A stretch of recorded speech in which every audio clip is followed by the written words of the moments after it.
Okay so good afternoon everybody. आज हम यहाँ मिले हैं to have this quick revision of our chapters. So the way we are going to proceed from now on इसकी हमने अभी मॉड्यूल्स देखे, हमने मॉड्यूल्स में लाइन बाय लाइन डिस्कशंस किए जहां हमने हर चैप्टर को पढ़ा है। But it is pretty natural कि जब आप कोई चीज पढ़ते हो यू फॉरगेट इट। बट इसका ये मतलब नहीं है कि आपने जो पढ़ा है वो आप पूरा ही भूल गए। व्हाट हैपेंस इज कि आप फ्रीक्वेंटली अगर उस चीज को उतने टच में ना रहे, so you start forgetting what specifically the content was. But the advantage is कि since you have given it a detailed reading once, तो जब आप सेकेंड टाइम उसे रिवाइज करने बैठते हैं तो वो रिवीजन जल्दी होता है।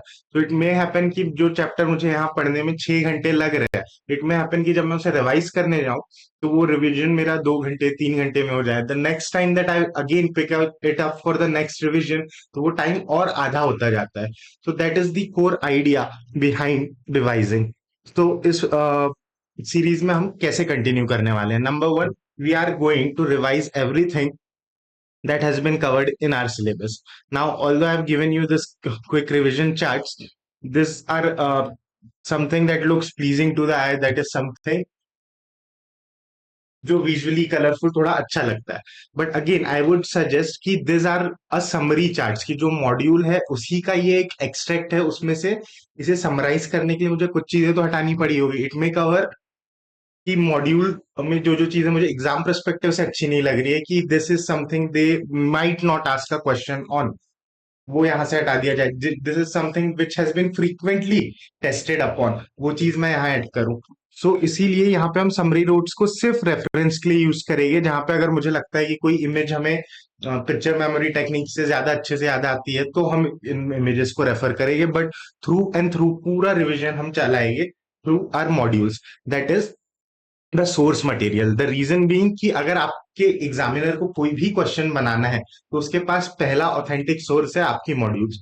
दूसरी चीज, जो आपके गाइडलाइन आंसर्स भी आप देखेंगे, you will find that the answers that are drafted, उसमें जो आंसर के पॉइंट्स है, जैसे कि अगर आप बात करें, ये तो हो गया 4 स्ट्रेटेजिक पिलर्स के अलावा let's say the importance of SM strategic management is something generic, उसमें आप कुछ भी जेनरिक पॉइंट्स लिख सकते हैं। बट दी गाइडलाइन आंसर्स जो होते हैं वो मॉड्यूल से ही ड्राफ्टेड होते हैं। So the points of importance that has been given in the modules is what your examiner will see in his or her guideline answers.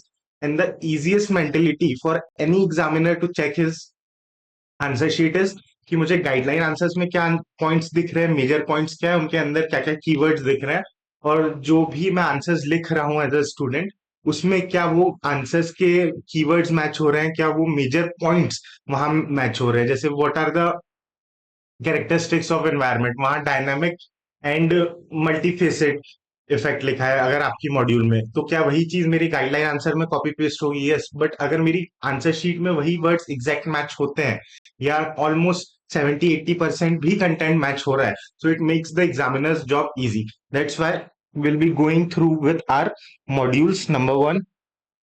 Number two, कि हम इस मॉड्यूल में ऑलमोस्ट सारी चीजें कवर करेंगे, बस कुछ पार्ट है जिसमें थोड़ा ज्यादा थ्योरेटिकल चीजें आपको दी हुई है, हिस्ट्री बैकग्राउंड, वो कुछ पार्ट से जो हम स्किप करने वाले हैं या उसे उतना डिटेल में नहीं पढ़ेंगे रेदर। और कुछ केस स्टडीज है, क्योंकि since we have already discuss them in the previous lectures detail में, और इस लेक्चर में केस स्टडी समझ पे टाइम वेस्ट करने से ज्यादा बेटर है कि आप उस केस स्टडी के पीछे के प्रिंसिपल्स को समझे। लाइक आपको मैं केस स्वॉट स्वॉट एनालिसिस समझा दूं, so any case study that comes on SWOT analysis you'll be able to handle it. So that's one thing. और एक लास्ट चीज जो मुझे आपको बतानी है, the approach that we go with our revision is that आपके पास जो भी मटेरियल हो, whether if you have your ICSI module, so well and good, या आप कोई दूसरा मटेरियल रेफर कर रहे हो, make sure that you sit with the material that you have and then you play this lecture and you have that material in front of you, and then you try to recall कि अच्छा ये topic था, इसके अंदर ये सब topic था, इसके अंदर ये 5 पॉइंट्स थे, so how much of those points are something that I am able to recall.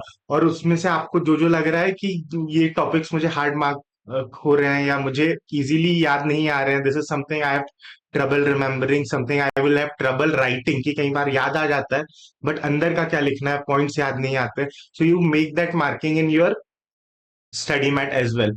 And अगर आपको यहाँ कुछ पिक्चर डायग्राम अच्छा लग रहा है, make sure you incorporate that into your notes as well, ताकि वो आपको लास्ट डे रिविजन में हेल्पफुल रहे। And again, this is revisions, which means that you would be revising everything. You will, it is expected that it will go a little faster.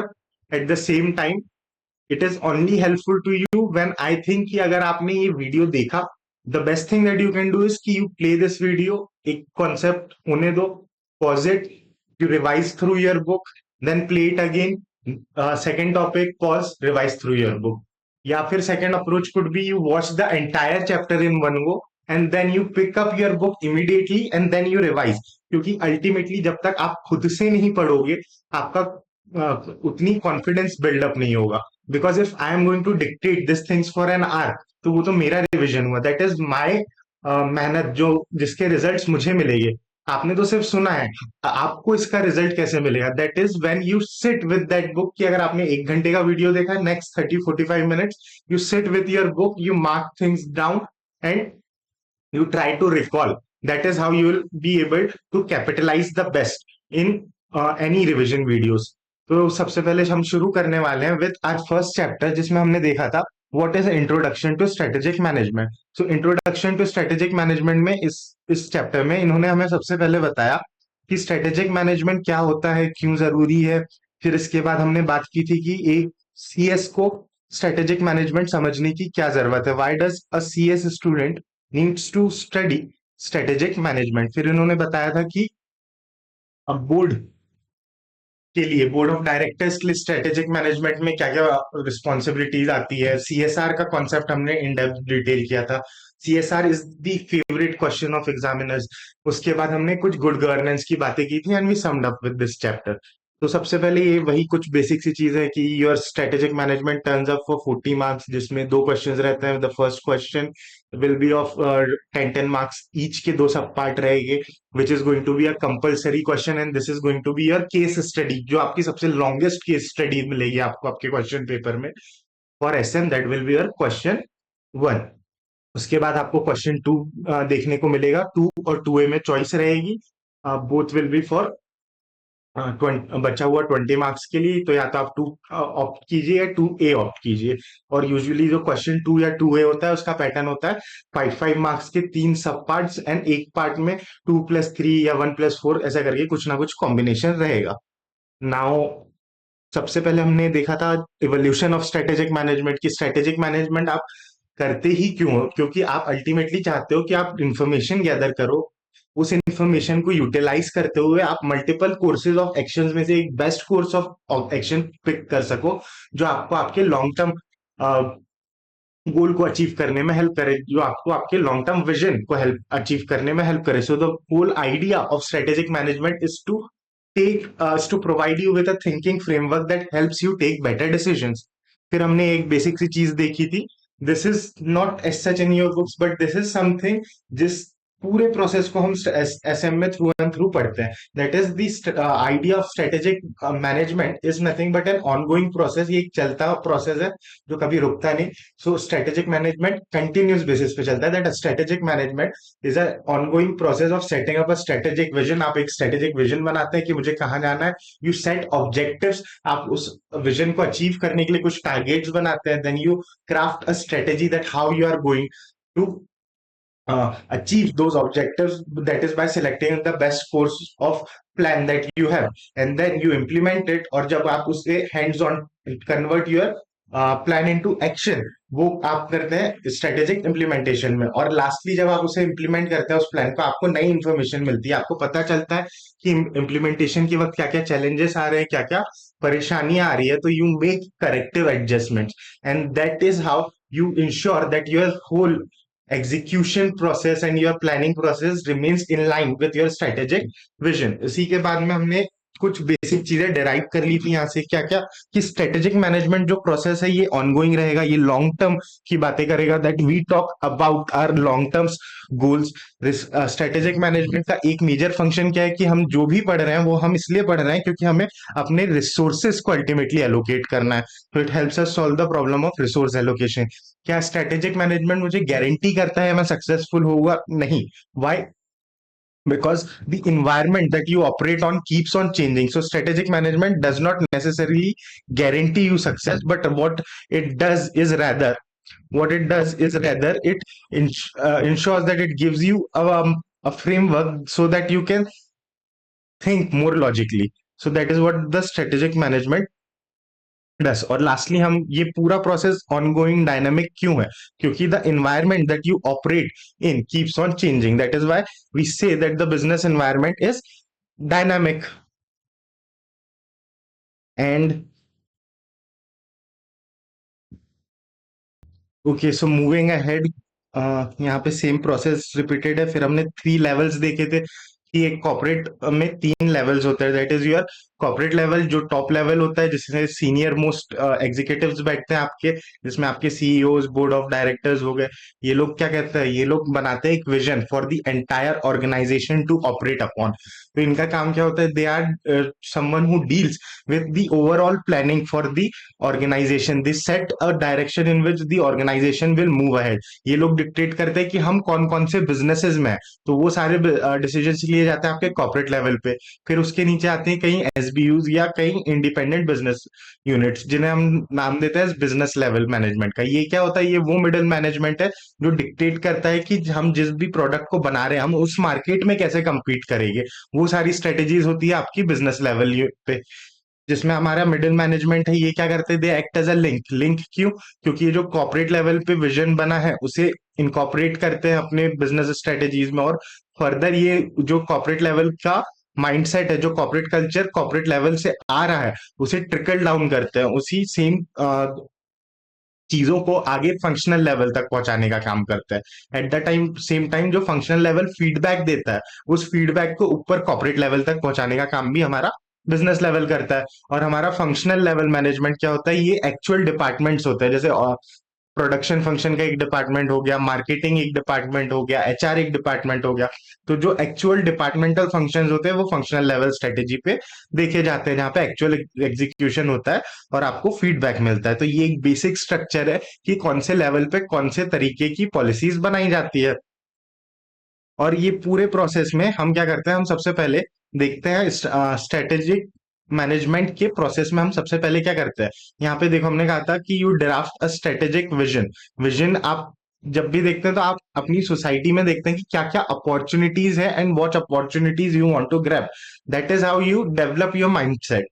And similarly a corporate would also function in the same way. एक corporate भी अपने environment को सबसे पहले scan करती है और देखती है कि एनवायरनमेंट में क्या क्या अपॉर्चुनिटीज है, क्या क्या थ्रेट्स है, और वो चाहती है कि वो अपॉर्चुनिटीज को कैपिटलाइज करे, जो जो थ्रेट्स है उन्हें हटाए, दैट इज टू मिटिगेट और एलिमिनेट द रिस्क। और उसके बाद में जो ऑर्गेनाइजेशन के अंदर इनहेरेंट कैपेबिलिटीज है, that those are your strengths, उनसे वो कोर कॉम्पिटेंसी डेवलप करना चाहती है, ताकि वो एक कॉम्पिटेटिव एडवांटेज के थ्रू एक्सटर्नल एनवायरनमेंट की अपॉर्चुनिटीज को कैपिटलाइज कर पाए, और जो वीकनेसेस है उन्हें ऑर्गेनाइजेशन एलिमिनेट करना चाहती है।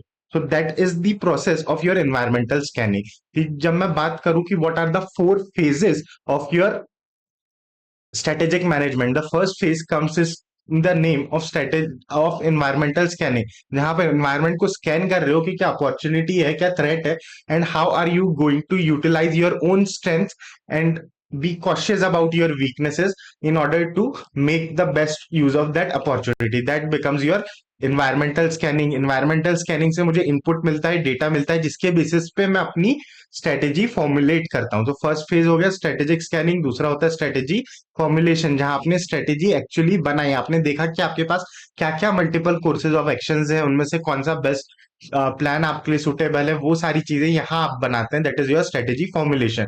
फिर इस प्लान को एक्शन में कन्वर्ट करने का जब हम काम करते हैं, that becomes your strategy implementation, जहां पे हम एक्चुअली स्ट्रेटेजी को इंप्लीमेंट कर रहे हैं। And lastly comes strategy evolution, evaluation, जहां पे हम देखते हैं कि हमने जो स्ट्रेटेजी बनाई उसे इंप्लीमेंट करने के बाद हमें क्या क्या गैप्स मिले, what were the strategic gaps, what were the shortfalls, या कि हम कितने सक्सेसफुल रहे, कितने अपने परफॉर्मेंस मेजर्स में हम पीछे रहे, और हम करेक्टिव एक्शन लेते हैं। That becomes your evaluation. So this are your 4 phases of your strategic management, that is environmental scanning, strategy formulation, implementation and evaluation.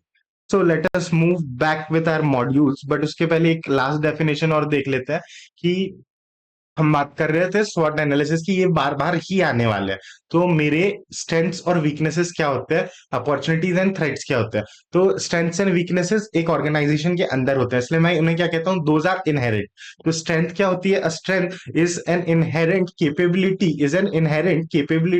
of an organization that gives it a strategic advantage. A strength is an inherent capability which provides an organization with a strategic advantage. वहीं पे मैं weakness की बात क्या करूं, तो weakness क्या होगी, weakness is an inherent limitation that causes to have a strategic disadvantage, कि एक ऐसी इनहेरेंट लिमिटेशन है मेरी जिसके कारण मुझे कॉम्पिटिटिव मार्केट में कुछ स्ट्रेटेजिक डिसएडवांटेज हो रहा है, वो मेरी वीकनेस है।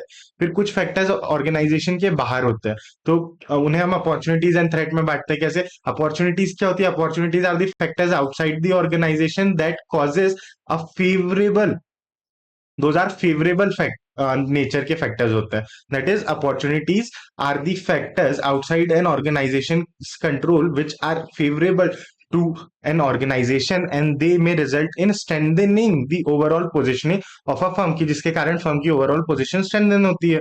दूसरा, थ्रेट्स एंड थ्रेट्स का क्या होगा, threats will become unfavourable events. तो threats are the unfavourable factors outside a firms control which causes risk और can cause damage to your organisation.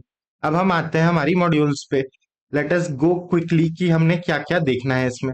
यहाँ पे सबसे पहले इन्होंने आपको बताया कि मीनिंग ऑफ स्ट्रेटेजिक मैनेजमेंट की, जो हम अभी तक की बात करके आए कि strategic management is something that deals with long term development of your organization. It has to deal with कि यू क्राफ्ट अ विजन, कि आज आप कहा हो, आप ऑन फ्यूचर कहाँ जाना चाह रहे हो।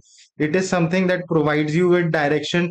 ये अल्टीमेटली स्ट्रेटेजिक मैनेजमेंट को लेके माइकल पॉटर क्या कहते हैं, उनका कहना है कि it Michael Potter identifies three principles in a strategy, कि इन्होंने कहा कि हर स्ट्रेटेजी में ये तीन चीजें तो होनी चाहिए। पहली चीज है कि आपकी स्ट्रेटेजी यूनिक होनी चाहिए आपके बिजनेस के लिए, और दूसरी, it should create some sort of value in your market positioning. That means it is something that should be tailor made to me, and it should result in strengthening my market, creating some value in my market position, मेरा market share बढ़े। दूसरा है in making trade off by choosing what not to do, कि जब भी हम strategy बना रहे हैं, हम मल्टीपल कोर्सेज ऑफ एक्शन में से कोई एक कोर्स ऑफ एक्शन चूज करते हैं। That is what we do is coming at a cost that we deny doing something else। तो जो कॉन्सेप्ट ऑफ अपॉर्चुनिटी कॉस्ट है, that is nothing but your trades off. उसके बाद ये कह रहे हैं कि and creating fit by aligning company's activity with one another to support the chosen strategy, की हर लेवल पे, ऑर्गेनाइजेशन के हर लेवल पे, हर डिपार्टमेंट पे, हर एम्प्लॉय को सिंक्रनाइज्ड वे में एक कॉमन डायरेक्शन में अपने एफर्ट्स डालने हैं। फिर यहाँ पे आपको कुछ कुछ डेफिनेशंस दी गई है ऑफ स्ट्रेटेजिक मैनेजमेंट। यहाँ पे भी जैसे चैंडलर है, they say that it is something that has to do deal with long term goals and objective. It is about adopting a course of action and allocating your resources। It again यहाँ पे एक और definition है जिसमें वो कह रहे हैं कि it has to do something with decision making. Strategic management has wider ramification. It is something that you make while creating a long term perspective in mind and it uses your critical resources। तो हमारे तीन common points क्या आ गए कि हमारा strategic management का process क्या है, जिसमें हम डिसीजंस ले रहे हैं, वो डिसीजंस कैसे हैं, लॉन्ग टर्म नेचर के। और ये लॉन्ग टर्म नेचर के जो डिसीजंस है, ये मेरे रिसोर्स एलोकेशन पे असर डालते हैं। उसके बाद ये हमें सिखा रहे हैं दैट द स्ट्रेटेजिक मैनेजमेंट का process is all about making decisions. It's all about making decisions. How do you choose a strategy? And that will result in continuous appraisal of your micro and micro environment, कि हमें environment change हो रहा है, dynamic हो रहा है, तो उस हिसाब से अपनी स्ट्रेटेजी को भी कंटिन्यूअसली इवेल्युएट करते हुए चलना है। And choosing the best, choosing between the alternatives, कि आपके लिए कौन सा अल्टरनेटिव बेस्ट है। फिर उन्होंने मुझे बताया the 4 phases of strategic management, कि ये वो 4 phases है। अब दो चीजें ध्यान में रखें, कि पहली चीज है 4 phases और स्ट्रेटेजिक मैनेजमेंट फ्रेमवर्क। तो जब ये मुझसे पूछते हैं what are the strategic management में, व्हाट आर योर 4 phases, तो मुझे 4 phases लिखना है। बल्कि जब वो मुझसे पूछते हैं what is the strategic management framework, what is the strategic management framework. तो वहां पे मुझे एक डायग्राम बनाना है जिसमें मैं, just give me a minute, I show you that diagram. Strategic management framework कहाँ गया, ये है स्ट्रेटेजिक मैनेजमेंट फ्रेमवर्क में। मुझे ये वाला डायग्राम बनाना है जिसमें मैं सेम चीजों को थोड़ा घुमा के अलग तरीके से लिखता हूँ। This is something will be discussing in the next chapter, but let's come back to our strategic management phases. क्या क्या चार फेजेस जो हम डिस्कस करके आए। सबसे पहले आप बनाते हो इन्वायरमेंटल स्कैनिंग। इन्वायरमेंटल स्कैनिंग में आप देखते हो कि मार्केट में क्या अपॉर्चुनिटीज है, क्या क्या थ्रेट्स है, और मेरे पास उन्हें काउंटर करने के लिए क्या क्या स्ट्रेंथ्स है, और मेरी क्या क्या वीकनेसेस है जिनके कारण मैं फेल हो सकता हूँ मार्केट में, या मैं वो कमांडिंग पोजिशन नहीं गेन कर पाऊंगा। That is your number one.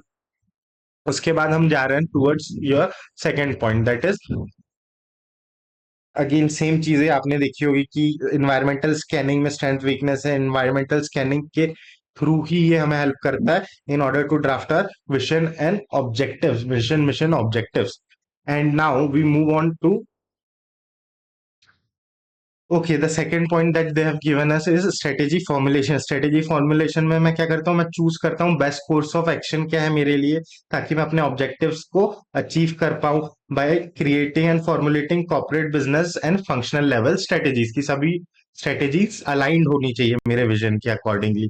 Next is implementation phase. Implementation phase में मैं क्या करता हूँ, मैं एक्चुअल एक्शंस लेता हूँ। I turn my plan into action. That is you choose you choose strategy and turn it into action by implementing it। इसमें सारी चीजें आ जाती है कि आपके ऑर्गेनाइजेशन का स्ट्रक्चर क्या होगा, एलोकेशन ऑफ रिसोर्सेज कैसा है, आप क्या क्या डेवलपमेंटल प्रोसेसेस यूज करते हैं, आपका डिसीजन मेकिंग प्रोसेस क्या है, आपका एचआर, आप कैसे एचआर पॉलिसी क्या है, आप एम्प्लॉयज को कैसे मैनेज कर रहे हैं, एंड सो ऑन।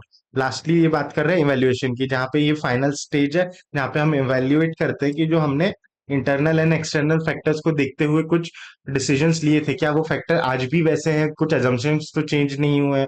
और अगर हमारा कोई भी परफॉर्मेंस मेजर है जिसमें हम अंडर परफॉर्म कर रहे हैं, तो उसके लिए हम करेक्टिव मेजर्स लेते हैं ताकि हम अपने ऑब्जेक्टिव के लाइन में एग्जीक्यूट कर पाए आगे इन फ्यूचर। तो ये हमारा स्ट्रेटेजिक मैनेजमेंट का प्रोसेस है, जिस which starts with environmental scanning, goes to strategy formulation, moves ahead to strategy implementation, which results in evolution of strategy.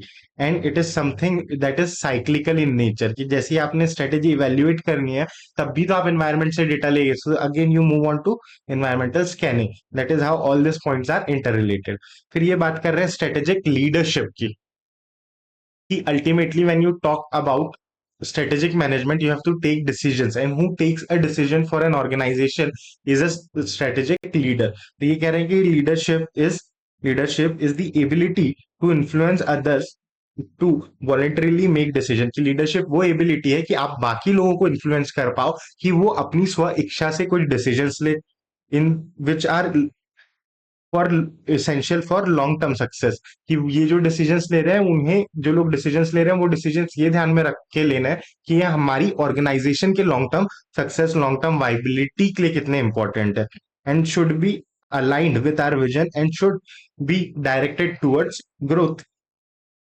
फिर यहाँ पे इन्होंने स्ट्रेटेजिक विजन के बारे में हमें बताया कि स्ट्रेटेजिक लीडरशिप में your you should have the first step, that is your vision should be articulated, क्योंकि आप हर डिसीजन विजन के अकॉर्डिंगली ही लेने वाले हैं। आपको मोटिवेट करना चाहिए, गाइड करना चाहिए अपने सबॉर्डिनेट्स को in order to achieve their objectives of achieving that vision. You have to utilize multiple leadership styles या स्ट्रेटेजीज जिससे आप एम्प्लॉयज को ज्यादा बेहतर तरीके से मैनेज कर पाए। It will be something that will result in including improving your strategic productivity and make better use of your resources. और साथ ही साथ जो आपके एम्प्लॉयज है, you have to give them initiatives and you have to reward them for their better functioning.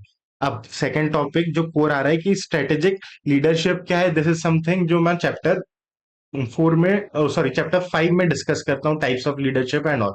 But यहाँ पे जो कोर क्रक्स है दैट इज दिस, कि आप एज अ स्ट्रेटेजिक लीडर कौन सा फंक्शन परफॉर्म करते हैं।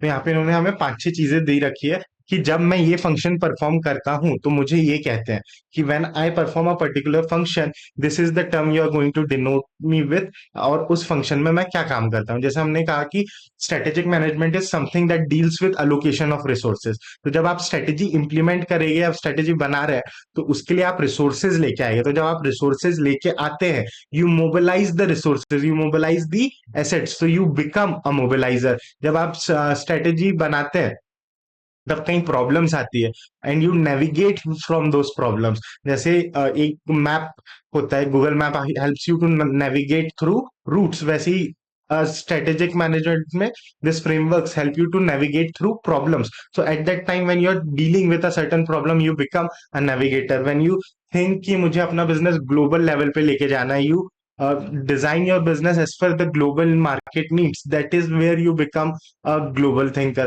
जब आप मोटिवेट कर रहे हैं अपने एम्प्लॉयज को कि भाई you have to work towards a common shared vision, you have to install a zeal within your employees, तो उस टाइम पे आप क्या बन जाते हैं, उस टाइम पे आप कैप्टिवेटर बन जाते हैं।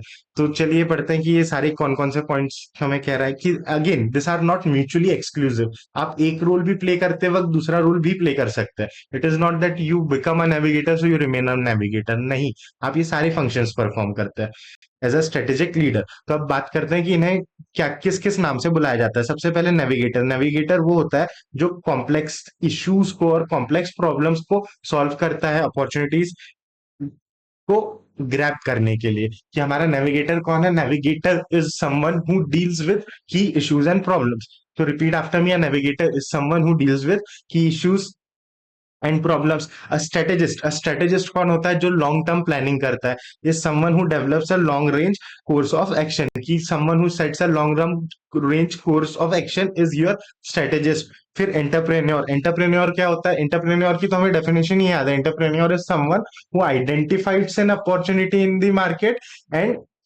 brings along resources in order to capitalize on that opportunity. So your entrepreneur becomes as someone who identifies and exploits the opportunities of a new product, service और market। कि कोई ऐसा इंसान जो नए प्रोडक्ट सर्विस मार्केट की opportunity को देखता है, आइडेंटिफाई करता है and enters in that market to exploit it, that becomes your entrepreneur. Mobilizer. Mobilizer कौन होता है? वो होता है जो बिल्ड करता है और अलाइन करता है कैपेबिलिटीज एंड रिसोर्सेज को। यानी कि क्या? कोई भी ऐसा इंसान जो मेरे कैपेबिलिटीज और रिसोर्सेज को बिल्ड करे या अलाइन करे towards my strategic vision becomes my mobiliser. फिर टैलेंट एडवोकेट। टैलेंट एडवोकेट कौन होता है? आपके hiring people, the HR people. That is when you identify कि भाई मार्केट में ये बेस्ट टैलेंट है, यू अट्रैक्ट देम कि आओ मेरे साथ काम करो, यू रिटेन देम कि आप उन्हें अपने बिजनेस में रख सकते हैं कि ताकि आपका कंपटीटर उसे आपसे पोच करके ना ले जाए। At the same time you reward that talent for its hard work, and that is where you become a talent advocate. ये कौन होते हैं? ये वो लोग होते हैं जो अट्रैक्ट करते हैं, डेवलप करते हैं, रिटेन करते हैं टैलेंट को। ये देखते हैं कि आपके पास राइट स्किल हो, right man for the right job हो, वो सही समय पे आपको सही इंसान मिले, सही रोल्स एंड रिस्पॉन्सिबिलिटीज को डिस्चार्ज करने के लिए। That is the job of your talent advocator. उसके बाद है कैप्टिवेटर। कैप्टिवेटर का पर्पस क्या है? The captivator is when you build passion, you build passion and commitment towards a common goal. कि आप अपनी ऑर्गेनाइजेशन में जितने एम्प्लॉइज है उन सभी को मोटिवेट कर रहे हैं कि हमें एक कॉमन गोल की ओर मूव करना है। That is when you become a captivator. उसके बाद है global thinker. Global thinker is की you get information from all the sources and you remain well informed. At the same time you develop a perspective to optimize organization's performance। कि आप सारे sources से information ला रहे हैं और अपनी organisation को और ज्यादा ऑप्टिमाइज कर रहे हैं, बेटर कर रहे हैं, ताकि वो ज्यादा इफिशिएंटली परफॉर्म कर सके। That is where you are discharging your duty as a global thinker. Change driver. Change driver क्या है? कि इन्वायरमेंट चेंज हो रहा है तो मुझे अपने बिजनेसेस में भी चेंजेस लाने पड़ेंगे। तो a change driver is someone who embraces change, जो बाहर के डायनामिक एनवायरनमेंट में देखता है क्या क्या चीजें चेंज हो रही है और उन्हें अपने एंटिटी में इनकॉपरेट करने में फैसिलिटेट करता है। That is your change driver. Change driver के लिए इन्होंने कहा है the change driver creates an environment that embraces change. कि आप अपनी ऑर्गेनाइजेशन में ऐसा एनवायरनमेंट बना रहे हो कि लोग चेंज से डरते नहीं है, एंड मेक्स चेंज हैपन। और अपनी ऑर्गेनाइजेशन में नए चेंजेस को इंस्टीट्यूशनलाइज करने का काम होता है चेंज ड्राइवर का। even if the changes are radical, and helps other to accept new ideas. कि a change driver is someone जो ऑर्गेनाइजेशन में रेडिकल नए चेंजेस और नए आइडियाज को इजीली एक्सेप्ट करने में हेल्प करता है लोगों को। उसके बाद आता है enterprise guardian. Enterprise guardian is nothing but someone who create shareholders value, that is ensures that the shareholders value is created through courageous decision making that supports an enterprise or a unit wise interest। कि जब आप share holder के interest में काम करते हो, you create value, that is where you become a enterprise guardian. फिर next इन्होंने हमें दिया है कि स्ट्रेटेजिक मैनेजमेंट की इंपॉर्टेंस क्यों है मेरे लिए as a CS. The reason being कि a CS is a shadow to the board of directors. की कंपनी में देखो, आप कंपनी का स्ट्रक्चर क्या है, कंपनी में कुछ लोग हैं जिन्होंने पैसा पुल इन किया है, इन्हें हम कह देते हैं शेयर होल्डर्स, कंपनी के ये ओनर्स होते हैं। लेकिन कंपनी को चला जो रहा है दैट इज मैनेजमेंट, जो डे टू डे ऑपरेशंस कर रहा है। बट इस मैनेजमेंट को भी डायरेक्शन कौन दे रहा है, इसको डायरेक्शन दे रहा है बोर्ड, बोर्ड ऑफ डायरेक्टर्स। तो अल्टीमेटली पैसा किसी और का है, कंपनी को चला कोई और रहा है, डायरेक्शंस किसी और के हैं। तो ये जो सब में जो सबसे पावरफुल पोजीशन है, दैट इज कि ऑर्गेनाइजेशन को डायरेक्शन कौन देता है, that is your board of directors. और शेयर होल्डर्स को ये सारी चीजें कब पता चलेगी, साल के अंत में जब क्वार्टरली रिजल्ट्स आएंगे या एनुअल फाइनेंशियल रिपोर्ट्स आएगी, तब एजीएम पे साल के लास्ट में शेयर होल्डर्स को पता चलता है कि साल भर में क्या हुआ। बट ड्यूरिंग द टाइम जब डिसीजंस लेने हैं तब तो बोर्ड डिसीजंस ले रहा है। और कंपनीज एक्ट 2013 क्या कहता है, कि कंपनीज एक्ट 2013 कहता है कि अ CS is a key managerial person। CS is a key managerial person। क्यों? क्योंकि आप बहुत से रोल्स निभाते हो, आप बोर्ड के साथ में बैठते हो जब बोर्ड मीटिंग्स होती है, you are the one who is responsible to call for that meetings, you are the one who organizes that meetings, you ensure कि सारे लॉज फॉलो हो रहे हैं, सारे ऑर्गेनाइजेशन के बाय लॉज फॉलो हो रहे हैं, आप कंप्लाइंस में है सभी चीजों के। So you act as a compliance officer, you act as an internal auditor. आप टैक्सेशन की चीजों पे का भी ध्यान रखते हैं, तो at times you act as a tax professional, you are also considered insolvency professional, registered valuer तो आप है ही। तो आप कंपनी से रिलेटेड सभी एस्पेक्ट्स के बारे में जानते हैं। So when a board of director has to take a decision, he can seek advice from you कि भाई बताओ, हम कंप्लाइंस में तो है सारी चीजों की, हमें नया प्रोडक्ट लॉन्च करना है, तो that product development and to launch is something that a CEO does. But उसे मार्केट में लाने के लिए लीगल कंप्लाइंसेस क्या है, वो सब तो आपसे सीएस से ही पूछेंगे। उसके क्या क्या पोटेंशियल इम्पैक्ट हो सकते हैं हमारे बिजनेस पे as of now, that is something a CS has to tell to the board। So a CS is a key managerial person who advises your board that how things are going on within your company and what impact their decisions can have। Hence, it is important for our profession to learn the idea of strategic management, कि हम एक बार सोच सके कि किस तरीके से board सोच रहा है, क्या जनरली एक्सेप्टेड गुड प्रिंसिपल्स होते हैं हमारे बिजनेस में जो एक्सेप्टेड है, और कैसे हम मोर इन लाइन आ सके इन चीजों को लेके। So that is the theory कि CS plays a pivotal part in providing governance practices। एक CS ही गुड कॉर्पोरेट गवर्नेंस को प्रमोट कर सकता है एक ऑर्गेनाइजेशन में। He should always act in the interest of your stakeholders and shareholders। और CS has to be updated as to कि क्या चेंजेस आ रहे हैं पॉलिटिक्स में, क्या चेंजेस इकोनॉमी में, सोशल और टेक्नोलॉजिकल चेंजेस है। इसके बाद में आप देखेंगे तो यहाँ पे की रोल ऑफ सीएस। अब ये थोड़ा थ्योरी पार्ट वही है कि जो मैंने आपको एक्सप्लेन किया था वही पॉइंट्स रिपीट कर रहे हैं। So let's not go there, let's point on the let's focus on the main points in in here, that is की द रोल्स, कि एक सीएस क्या क्या रोल्स निभाता है। तो CS acts as a advocate, he acts as a communicator for shareholders, he acts in flawless reporting, he acts in managing board meetings, he acts as a compliance officer and he acts as a representative। अब इन्हीं points को हम कैसे याद कर सकते हैं, कि आप देख लीजिए कि एक कंपनी है, कंपनी में क्या क्या होता है, एक शेयर होल्डर्स है जिनका पैसा कंपनी में लगा है, इस कंपनी को गवर्न कर रहा है बोर्ड, बोर्ड एंड की कमिटीज। तो और एक शेयर होल्डर का काम क्या करना है, is to advise that board, he has to make certain disclosure reports and he has to make certain representations। तो इसी को हम ऊपर के पॉइंट से कोरिलेट करते हुए पढ़ते हैं। Number one, CS acts as advisory role पे आते हैं आप as a CS। CS advice करता है कि जो आपका सीएस जो भी एडवाइस कर रहा है it should be impartial and unbias, कि वो किसी किसे पक्षपात करके या भेदभाव करके एडवाइस ना दे। He should be helpful in assisting your chairman, कि आप चेयरमैन को बताएं that what is in the best interest of your company. That is the key role of a CS, is to ensure that proper information has been given to your directors which facilitate them to take better decision।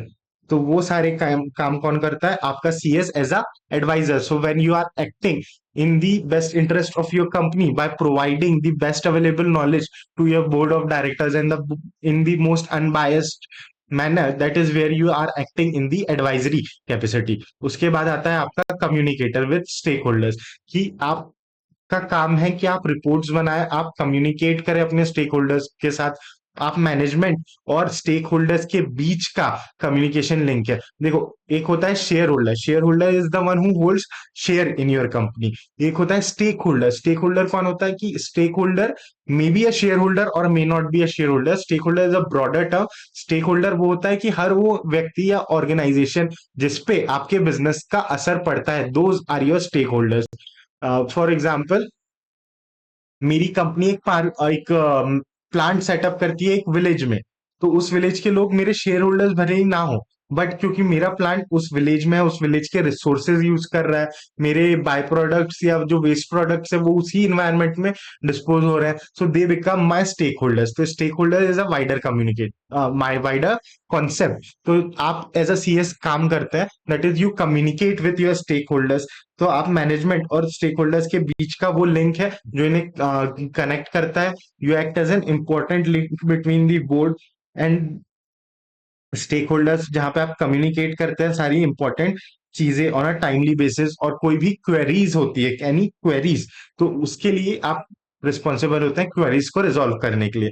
Next is flawless disclosure requirements, कि एक CS का काम है कि वो सारे disclosures timely manner पे दे, सारे डिस्क्लोजर्स टाइमली मैनर में दे, ट्रू एंड फेयर मैनर में दे।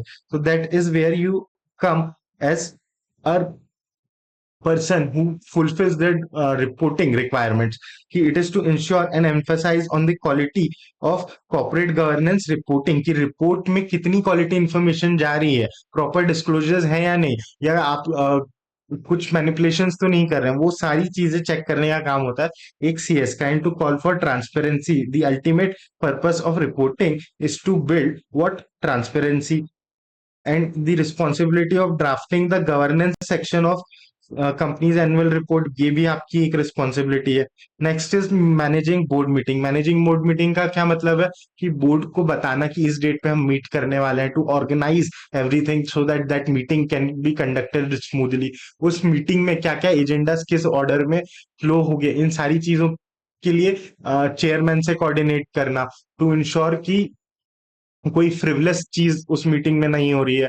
एट द सेम टाइम उस मीटिंग में जो भी बोर्ड ऑफ डायरेक्टर्स को इन्फॉर्मेशन चाहिए वो information prior hand board of directors को दी जा सके, क्वालिटी सोर्सेज ऑफ इंफॉर्मेशन आप दे सके, आप उन्हें लेटेस्ट डेवलपमेंट से अप टू डेट करा सके। That is where the job of you comes in as a person who conducts the meetings and helps the committees in taking their decisions।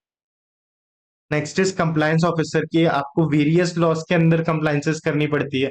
आप अगर एक कंपनी इनकॉर्पोरेट कर रहे हैं तो आप कंपनीज एक्ट के अंदर तो कंप्लायंसेस कर ही रहे हैं, बट साथ ही साथ अगर आपकी कंपनी लिस्टेड है तो आप सेबी को भी कंप्लायंस में रहेंगे, आप एलओडीआर आईसीडीआर के कंप्लायंसेस करेंगे, आप अगर फॉरेन से फंडिंग ला रहे हैं तो आप फेमा की कंप्लायंसेस करेंगे, and so on and so fourth. तो आपको मल्टीपल लॉस का भी कंप्लायंस करना है।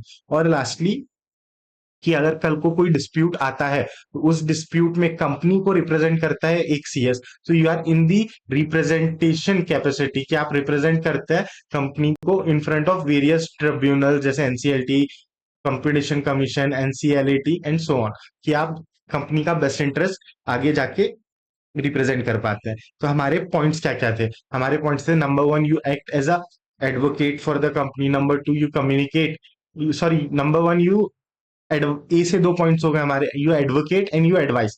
That is you advocate for your company in that sense कि you are a representative of the company. दूसरा है यू गिव एडवाइस। तीसरा है you communicate with stakeholders. चौथा है you are responsible for flawless reporting. पांचवा है you manage the meetings of the board. और lastly you should ensure that you are in the compliances, कि आप सारी कंप्लाइंसेस में हैं। और ये रिप्रेजेंटेशन वाला पॉइंट तो हम पढ़ ही चुके हैं। फिर अब देख रहे हैं strategic management process. Strategic management एक प्रोसेस है। तो हमने क्या कहा था, strategic management is a ongoing process that deals with setting up of a strategic vision। मैंने विजन बना लिया, अब उस विजन तक पहुंचने के लिए मैं एक प्लान बनाता हूँ, तो उसी को हम नाम देते हैं स्ट्रेटेजिक प्लानिंग। स्ट्रेटेजिक प्लानिंग के लिए एक डेफिनेशन है एलिसन एंड काई की, जो क्या कह रहा है, strategic planning is an organisational process of defining its strategy. जहां आप डिफाइन कर रहे हो आपकी स्ट्रेटेजी क्या है, डायरेक्शन एंड मेकिंग डिसीजंस। और आप डिसीजन किस चीज का ले रहे हो, of allocating the resources to pursue that strategy. अब ये स्ट्रेटेजिक प्लानिंग की साइकिल है। ये स्ट्रेटेजिक मैनेजमेंट, मैनेजमेंट में विजन, विजन के बाद प्लानिंग, और प्लानिंग के अंदर प्लानिंग साइकिल। तो ये है the cycle of strategic planning. ये कहाँ से शुरू होती है, सबसे पहले मैं ड्राफ्ट करता हूँ अपना विजन। मतलब देखो, यहाँ पे सेंटर पे क्या है, समराइज द फाइंडिंग ऑफ स्वॉट एनालिसिस। कि आप स्वॉट एनालिसिस तो बार बार करोगी, क्योंकि आप सबसे पहले एनवायरमेंटल स्कैनिंग करते हो, लास्ट में आप जब मॉनिटर करते हो तब भी you do a स्वॉट analysis. So that is why the स्वॉट is given at the centre. तो सबसे पहले आपने विजन डेवलप किया, उसके बाद आप क्या करते हो, यू प्रपोज अ मिशन, कि मुझे किस बिजनेस में कैसे compete करना है। That is how you develop your mission. फिर मिशन के बाद उस मिशन को अचीव करने के लिए आप छोटे छोटे गोल्स बनाते हो। That is where you are formulating goals. फिर इन गोल्स के बाद आप देखते हो कि इन गोल्स को रीच करने के लिए मेरे इंटरनल एनवायरनमेंट में मेरी स्ट्रेंथ्स एंड वीकनेस क्या है। और साथ ही साथ आप मैच करते हो कि एक्सटर्नल एनवायरनमेंट में क्या क्या अपॉर्चुनिटीज एंड थ्रेट्स है। तो आपका प्रोसेस क्या हुआ, first is where you propose a mission. In order to achieve that mission, you set certain goals. You ensure that your organization has sufficient strengths, and what are the weaknesses of your organization। फिर आप देखते हो कि बाहर environment में क्या क्या possible opportunities and threats है। उसी के बाद आप फॉरवर्ड हो जाते हो प्लानिंग में, कि इन सारी इंफॉर्मेशन को आप कंपाइल करके बनाते हो एक strategic plan. You make up a strategic plan, and lastly you formulate a strategy. That is how you formulate a strategy। So this is nothing but your strategic planning का cycle, where you start with a mission, you set up certain goals, in order to achieve those goals you carry out a SWOT analysis। यहाँ पे आप पहले internal environment को examine करते हैं, then you examine your external environment। on the basis of the information you form a strategic plan, that is you form a strategy। इसके बाद में ये आपको दे रहे हैं कि स्ट्रेटेजिक मैनेजमेंट में प्लानिंग इस मॉडल से होगा क्या, what will be the advantage of this thing. तो दी आंसर इज कि it will help you take better decisions, but better decisions के लिए how do I develop it. That is strategic planning is the process that may be unique as per the specific requirement of the organisation, की आपकी organisation के लिए unique हो सकता है। It is modelled in the cycle above. और इस cycle को ड्रॉ करने के लिए मुझे ये स्टेप्स फॉलो करने हैं, कि जब मैं ये ऊपर का प्रोसेस फॉलो कर रहा हूँ, so this are the things that I have to keep in my mind. सबसे पहले डिलिबरेशन ऑफ मिशन। अरे ये जो पॉइंट्स है ना, इन्हीं को हमने यहाँ पे डायग्राम में लिखा है। उसी चीज को मैं अगर ब्रेक डाउन करके लाइन बाय लाइन लिख दूं, तो those are nothing but your points. वही है। तो ये क्या कह रहे हैं, सबसे पहले देखो आपका मिशन क्या है, डेवलप करो गोल्स क्या है, उन गोल्स को अचीव करने के लिए आपके इंटरनल एनवायरनमेंट में स्ट्रेंथ वीकनेस क्या है, एक्सटर्नल एनवायरनमेंट में अपॉर्चुनिटी थ्रेट क्या है। दिस इज योर स्वॉट एनालिसिस। इसको एनालाइज करो, उससे बेसिस पे जो आपको इंफॉर्मेशन मिल रही है, उस बेसिस पे आप स्ट्रेटेजी बना लो, simple. It is an iterative process, की कंटिन्यूस प्रोसेस है, चलता रहता है। उसके बाद ये कह रहा है आपको the benefit of strategic planning. क्यों यहाँ पे इटरेटिव क्यों है, क्योंकि हमने देखा था ना, it is a cycle, it goes on. Next you have benefits, कि मैंने किया स्ट्रेटेजिक प्लानिंग। अब स्ट्रेटेजिक प्लानिंग के क्या फायदे हो सकते हैं, क्या नुकसान हो सकते हैं, what are the benefits I get from strategic planning. तो सबसे पहला, कि जब भी आप कोई चीज प्लान कर रहे हो, आप you become more confident. That is you will B more confident, that is why you will have a positive influence. कि आपको पता है कि एनवायरमेंट में क्या क्या चेंजेस आ रहे हैं, आपको पता है कि इसमें से मेरे पास क्या स्ट्रेंथ है जिससे मैं कोई अपॉर्चुनिटी कैपिटलाइज कर सकता हूँ। So you behave more confidently. The next point that comes in is कि फोकस, कि इट गिव्स यू फोकस, कि आपको पता रहता है how you will allocate your resources, कहाँ अननेसेसरी चीजों को चेस करके आपको अपने रिसोर्सेज को वेस्ट नहीं करना है। So it gives you focus in the sense that it helps in forces in futuristic thinking, आप भविष्य के बारे में चीजें सोचते हैं, and re focuses and re energise in a disoriented organisation, कि अगर आपके ऑर्गेनाइजेशन में कोई कॉमन गोल नहीं है तो आप इधर उधर भागोगे, बट आपके पास स्ट्रेटेजिक प्लान पहले से तैयार है तो आप एक ही दिशा में सिंक्रोनाइज्ड वे में आगे बढ़ोगे। That is what we mean by focus. Problem solving, it helps you to solve problems, it helps you कि आप स्ट्रेंथ से कैसे अपॉर्चुनिटीज को कैपिटलाइज करें, आप कैसे अपनी वीकनेसेस पे काम करें, उसे मिनिमाइज करने की कोशिश करें। तो strategic management help you solve the problems which are most critical and make helps you in making choices and capitalising opportunities. Lastly की हमने जो एक पॉइंट अभी तक के बार बार रिपीटेटिवली पढ़ा, दैट इज टीम वर्क, की ये हेल्प करता है एक फ्रेमवर्क बनाने में जिसमें आपके ऑर्गेनाइजेशन के अंदर ज्यादा अच्छा कम्युनिकेशन हो सके, लोग ज्यादा बेटर तरीके से टीम वर्क करें। टीम वर्क से ही मेरा पॉइंट आ जाता है कम्युनिकेशन, इट हेल्प्स इन कि आपने कहा था कि वो आप स्टेक होल्डर से कम्युनिकेट कर रहे थे फीचर्स में, तो वही चीज इन्होंने यहाँ पे भी कर दी है कि शेयर होल्डर्स के इंटरेस्ट में आप बेटर कम्युनिकेट कर पाएंगे, आप सारी right information at the right time available करवा के दे पाएंगे, and then overall it will result in you having a greater control, कि जब आपके पास एक प्लान रेडी है तो आपको पता है कि क्या करना है, और उसमें कोई डेविएशन आ रहा है तो how do you manage it. That is what we mean by कि आपके पास एक ग्रेटर डिग्री ऑफ कंट्रोल होगा इन एन अनसर्टेन एनवायरनमेंट। तो आपके बेनिफिट्स ऑफ स्ट्रेटेजिक प्लानिंग क्या हो गया? Number one, it improves your confidence, it gives you focus, it helps you solve problems, it promotes team work, it promotes communication in the team, it gives you greater degree of control. अब इन points को अगर मैं group करके याद रखना चाहूँ तो मैं इसे ऐसे याद रख सकता हूँ कि आप अगर स्ट्रेटेजिक प्लानिंग कर रहे हैं, so it gives you a focus, it helps you to be more confident, it gives you a focus, it helps you to be more confident, as a result of which you will be able to solve more problems. जब आप ज्यादा problem solve कर पा रहे हैं तो आपके पास greater degree of control है। इसके कारण आपके पास ग्रेटर डिग्री ऑफ कंट्रोल है तो आपके ऑर्गेनाइजेशन में क्या होगा? आपके ऑर्गेनाइजेशन में टीम वर्क ज्यादा अच्छा होगा। क्यों? क्योंकि लोग ज्यादा अच्छे से एक दूसरे से कम्युनिकेट कर पा रहे हैं। So those are your advantages. Disadvantages, disadvantages में पहला पॉइंट, आप कॉस्ट के नाम पे रोके आ जाओ, that is it could be a costly process, कि कई बार हो सकता है कि आपका जो स्ट्रेटेजिक मैनेजमेट आप कर रहे हो इसके लिए आप बड़ी बड़ी ऑर्गेनाइजेशंस को, जिन्हें हम कंसल्टेंट्स कहते हैं, लाइक आपने मैकेंजी नाम सुना होगा, बेन नाम सुना होगा, ये सारी ये सारी फर्म्स होती है जो आती है और आपको बताती है आपके बिजनेस में ये अच्छा है ये बुरा है, स्वॉट एनालिसिस करती है, अलग अलग टूल्स लगाती है और आपको एक इंसाइट देती है अपने बिजनेस के बारे में, but they charge a hefty fees for this. तो इसलिए कह रहे हैं कि कई बार ऐसा हो सकता है कि स्ट्रेटेजिक प्लानिंग का कॉस्ट इतना ज्यादा हो जाए कि आपका बेनिफिट आउटवे हो जाए, कि जब तक आप प्लान कर रहे हो तब तक कि वो अपॉर्चुनिटी आके चलेगी। That is it consumes a lot of time and it consumes a lot of money. दूसरा है कि स्ट्रेटेजिक मैनेजमेंट क्या हमेशा सक्सेस गारंटी करता है क्या? नहीं। तो it does not always guaranteed कि आप सक्सेस अचीव करेंगे, इट इज जस्ट कि it improves your chances of achieving success. दूसरा है डेवलपमेंट ऑफ पुअर प्लान, कि आपने प्लान ही गलत बना लिया, तो that is your poor planning. कि कई बार आप डे ड्रीमिंग करते हो और आप बिना सोचे समझे किसी ऐसे मार्केट में कोई ऐसा प्रोडक्ट लॉन्च कर देते हो जिसका प्रोडक्ट मार्केट फिट ही नहीं बैठ रहा है। सो दैट इज वहां पे आपने प्लान तो अच्छे से किया था कि मैं ये प्रोडक्ट डेवलप करूंगा, ऐसे लॉन्च करूंगा, ऐसे मार्केट करूंगा, बट उस मार्केट में उसकी एक्सेप्टेंस ही नहीं है, तो ये आपका आउटकम नेगेटिव आएगा। क्यों? क्योंकि आपने प्लानिंग पुअर की थी, या हो सकता है कि आपने कई फैक्टर्स को अकाउंट ही नहीं किया, तो आपके एग्जीक्यूशन में कई चैलेंजेस आ रहे हैं।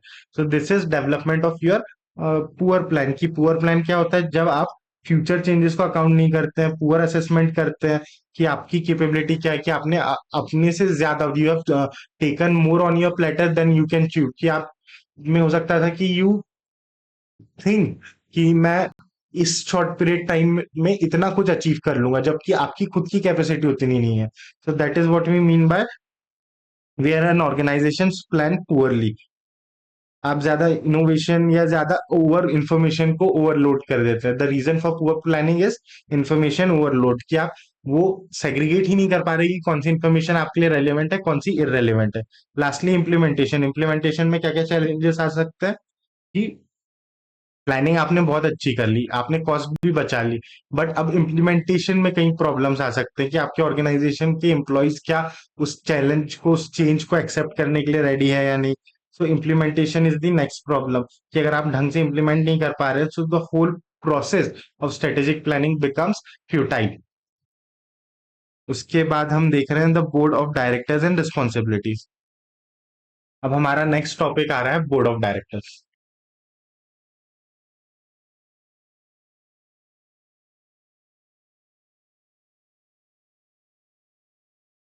ओके, तो बोर्ड कौन होता है? बोर्ड होता है कंपनी का टॉप लेवल मैनेजमेंट। बोर्ड की क्या रिस्पॉन्सिबिलिटी है? Is to take key decision कि हमारी कंपनी किस डायरेक्शन में जाएगी, and they are the one governing the company. और हम चाहते हैं कि गवर्नेंस अच्छा हो। This is why we say that the board has a pivotal role in ensuring good governance, कि वो प्रमोट करे ट्रांसपेरेंसी, अकाउंटेबिलिटी एंड डिस्क्लोजर। ये सारे वैल्यूज को हमारे बोर्ड को प्रमोट करना चाहिए। The role of board in strategic management. Board क्यों जरूरी है? कि आपकी कंपनी का जो विजन रहेगा, आप किन बिजनेसेस में ऑपरेट कर रहे हैं, आपका ऑर्गेनाइजेशनल स्ट्रक्चर क्या है, उस ऑर्गेनाइजेशन में क्या कल्चर फॉलो हो रहा है, क्या कॉर्पोरेट कल्चर है, ये सब कौन सेट करता है? All this is set by your board. That is why we say कि अगर आपका बोर्ड का prime purpose is to create trustworthiness, it should create trust amongst the stakeholders and shareholders. It should ensure that your employees feel more motivated to work towards your common goal. और यहाँ पे board के कुछ functions है, जिसमें कि leadership provide करना, vision बनाना, strategy बनाना, policies बनाना, उन पॉलिसीज को मॉनिटर करना, सुपरवाइज करना एक्टिविटीज को, अकाउंटेबल रहना शेयर होल्डर्स को। ये सारे काम आपका बोर्ड करता है। फिर यहाँ पे अगर मैं आपको थोड़ा नीचे लेके आऊं, तो लेटस, ये सब रिपीटेटिव पॉइंट्स ही आएंगे। जो मेन चीज मुझे पढ़नी है वो है ये, the role of board includes, कि बोर्ड का क्या क्या काम है। तो बोर्ड के क्या क्या काम होता है? पहला, बोर्ड डायरेक्शन देता है मैनेजमेंट को कि what things are to be done. Board क्या करता है? बोर्ड डेमोन्स्ट्रेट एथिकल लीडरशिप, कि बोर्ड जितना एथिकल होगा उतना अच्छा कॉर्पोरेट कल्चर आपकी ऑर्गेनाइजेशन में आएगा। तो board is the one that setups the tonality, that setups the corporate culture and its values. तो ये दो पॉइंट्स इंटर रिलेटेड हो गए, that the board demonstrates ethical leadership, promoting the same behaviour throughout the company, at the as a result of which it creates the culture and values for an organisation. Board का काम क्या है? To create a performance culture, कि board का काम है ensure करना कि कंपनी ज्यादा ऑपरेशनली इफिशिएंट वे में काम कर रही है। That is your performing performance culture हो, दैट थ्रू वैल्यू क्रिएशन, जिसमें आप ज्यादा वैल्यू क्रिएट कर पाओ, but at the same time आप ओवर लेवरेज ना हो या बहुत ज्यादा रिस्क ना लो, that there should not be risk of value destruction. That is to create a performance culture that derives value creation without exploiting companies excessive risk of value destruction. Next point they have given us is कि the board has to make decisions. तो ये decisions कैसे होने चाहिए? well informed होने चाहिए, कि आप अगर किसी चीज पर डिसीजन ले रहे हो तो आपके के पास उस चीज से रिलेटेड सारा डेटा नॉलेज हो। Next is it should B high quality decision. High quality क्यों? ताकि वो हमारे लॉन्ग टर्म विजन के हिसाब से हमारी बिजनेस के लिए ज्यादा सुटेबल रहे। They are the framework for making strategy duties, कि इस कंपनीज एक्ट ने कई कई ड्यूटीज है जो बोर्ड ऑफ डायरेक्टर्स पे डाल के रखी है, तो वो ड्यूटीज को डिस्चार्ज करने का भी फंक्शन हमारे बोर्ड का है। Next is they are the accountable, कि अगर कल को परफॉर्मेंस अच्छा नहीं रहा हमारी कंपनी का, तो शेयर होल्डर्स किसका गला पकड़ेंगे? बोर्ड का। तो board is the one that is the one who takes accountability for shareholders. And lastly is they are the ones who govern the company, so it has to ensure that they have to think carefully about its governance arrangement and embrace evaluation of their effectiveness, कि उनको अपने आप को भी monitor करते हुए चलना है। Next we are coming to a very critical part, जहां से सबसे ज्यादा क्वेश्चंस आते हैं, दैट इज सीएसआर। तो सीएसआर में क्या होता है? The core idea behind CSR is कि अ, एक वैल्यू सिस्टम है कि आप आए हो बिजनेस में, आप प्रॉफिट जनरेट कर रहे हो, that is something that benefits you. But आपके बिजनेस करने से, आपके प्रॉफिट जनरेट करने से सोसाइटी एट लार्ज का क्या फायदा हुआ? आपने जो प्रॉफिट कमाया वो आपके लिए, that is something that an individual organisation enjoys, but उसके ग्रो करने से सोसाइटी का क्या बेनिफिट हो रहा है, क्यों? क्योंकि उसी सोसाइटी में आप एग्जिस्ट कर रहे हो, वहीं पे आपके स्टेक होल्डर्स है, उसी सोसाइटी से आप रिसोर्सेज लेते हो। तो how does your existence benefit the society? तो वहीं से हमारा आइडिया आता है, the idea of corporate social responsibility, that what are the basic responsibilities of a businessman towards the society. कि आप सोसाइटी से रिसोर्सेज ले रहे हो तो you should give something basic in return. फिर यहाँ पे वही पॉइंट्स उन्होंने इसी कोर आइडिया को थोड़ा इलेबरेटिव वे में हमें लिख के दिया है, that the CSR is a integral part of the firm. क्यों? क्योंकि आप सोसाइटी में रहते हो, इन्वायरमेंट रिसोर्सेज यूज करते हो, इकोनॉमिकल रिसोर्सेज यूज करते हो, उन and you ensure that those resources get aligned in terms of your value culture, decision making and so on, जिससे आप अल्टीमेटली वेल्थ क्रिएट कर पाओ खुद के लिए और सोसाइटी को इम्प्रूव करने के लिए। So how do you give back to the society is where your CSR comes into play. अब यहाँ पे अगर मैं देखूं तो यहाँ पे इन्होंने एक चीज ये बताई है हमें कि सीएसआर कंपनीज में कैसे इवॉल्व हुआ। तो इन्होंने कहा कि 1950s में मॉडर्न एरा ऑफ सीएसआर शुरू हुआ, जिसमें हमने सोशल रिस्पॉन्सिबिलिटीज को रिकॉग्नाइज किया, जिसमें एक हार्वर्ड ब्राउन भाई साहब थे, इन्होंने एक बुक पब्लिश की थी 1953 में, जिसका टाइटल था social responsibilities of a businessman, की एक बिजनेसमैन की क्या सोशल रिस्पॉन्सिबिलिटी है, जिसके through the concept of CSR came into picture, hence he is known as the father of modern CSR. फिर इसमें हम देखते हैं कि क्या क्या पॉलिसीज है, क्या क्या पॉलिसीज है जो एक कंपनी फॉलो करती है फॉर सीएसआर के लिए। फिर यहाँ पे world business council on sustainable development की बात की गई थी, कि जहाँ पे द काउंसिल बिलीव कि हमें कंपनीज को ज्यादा एथिकली रन करना है, we have to run them ethically, at the same time we have to move towards economical development which is something more sustainable in the nature that improves the quality of life of their workers, families and local communities and society at large। कि आप सिर्फ अपने लिए profit मत कमाओ, but अपने employees की life improve करो, उनकी फैमिलीज की लाइफ इंप्रूव करो, जिस लोकेलिटी में आप ऑपरेट करते हो उससे बेटर करो, और सोसाइटी एट लार्ज का फायदा करो। अब यहाँ पे हम उन्होंने कहा है कि जो हमारा सीएसआर है, it works as an interdisciplinary subject. Interdisciplinary subject क्यों है? क्योंकि सीएसआर करते वक्त मुझे इन इन डिसिप्लिन की चीजों का ध्यान रखना पड़ता है। मेरी society, economy, ethical and moral responsibilities क्या होगी कंपनी की। दूसरा, लीगल एंड वॉलेटरी रिक्वायरमेंट्स क्या है। कई बार आप पे सीएसआर एक लीगल ऑब्लिगेशन होता है, कई बार कुछ कंपनी खुद से सीएसआर करती है, so that is your voluntary requirement. फिर इकोनॉमी और सोसाइटी में क्या क्या डिसएडवांटेजेस ग्रुप है। देखो, आप सीएसआर तब करते हो जब आप किसी नीडी के लिए कुछ करो, कि जिसको जरूरत है, आपने उसको कोई चीज दी, दैट इज योर रिस्पॉन्सिबिलिटी। जो अल्टीमेट ऑब्जेक्टिव है सीएसआर का, is to improve and uplift your society. But अगर कोई ऑलरेडी वेल टू डू है, आप उसे कुछ दे रहे हो, so that will not improve his और हर लाइफ कंडीशंस। इसीलिए यहाँ पे आप क्या करते हो, सीएसआर में आप देखते हो कि इकोनॉमिकली और सोशली डिसएडवांटेजेस ग्रुप कौन सा है, कौन से ग्रुप को सबसे ज्यादा मदद की जरूरत है, तो आप उनके लिए सीएसआर करते हो। नेक्स्ट इज यू मैनेज आपकी सीएसआर एक्टिविटी, की जब कंपनी का साइज बड़ा होगा, so their CSR is a part of their turnover. तो उतना पैसा आप खर्च करने वाले हो, तो यू हैव टू इंश्योर कि आप वो एक्टिविटीज प्रॉपरली मैनेज करके चलो, और उसे इम्प्लीमेंट करने के लिए आप उस प्रोजेक्ट को कैसे इम्प्लीमेंट करते हो, दैट और कैसे करोगे, ताकि अल्टीमेटली जो डिसएडवांटेजेस ग्रुप है उसका बेनिफिट मिले, उसे बेनिफिट मिले, that is your implementation of your projects. फिर यहाँ पे इन्होंने सेम चीजें डिफाइन करके रखी है। अब ये इंपॉर्टेंट पार्ट आता है, that is definition under companies act 2013। तो मेरा कंपनीज एक्ट 2013 मुझे बताता है कि सीएसआर क्या है। सीएसआर वो सारी एक्टिविटीज है जो हमने डिफाइन करके रखी है अंडर सेक्शन 135 के अकॉर्डिंगली। लेकिन इसमें कुछ चीजें हैं कि जिनको हम कहते हैं कि ये सीएसआर नहीं है। अब कौन कौन कौन सी चीजें हैं जो सीएसआर में नहीं आती है?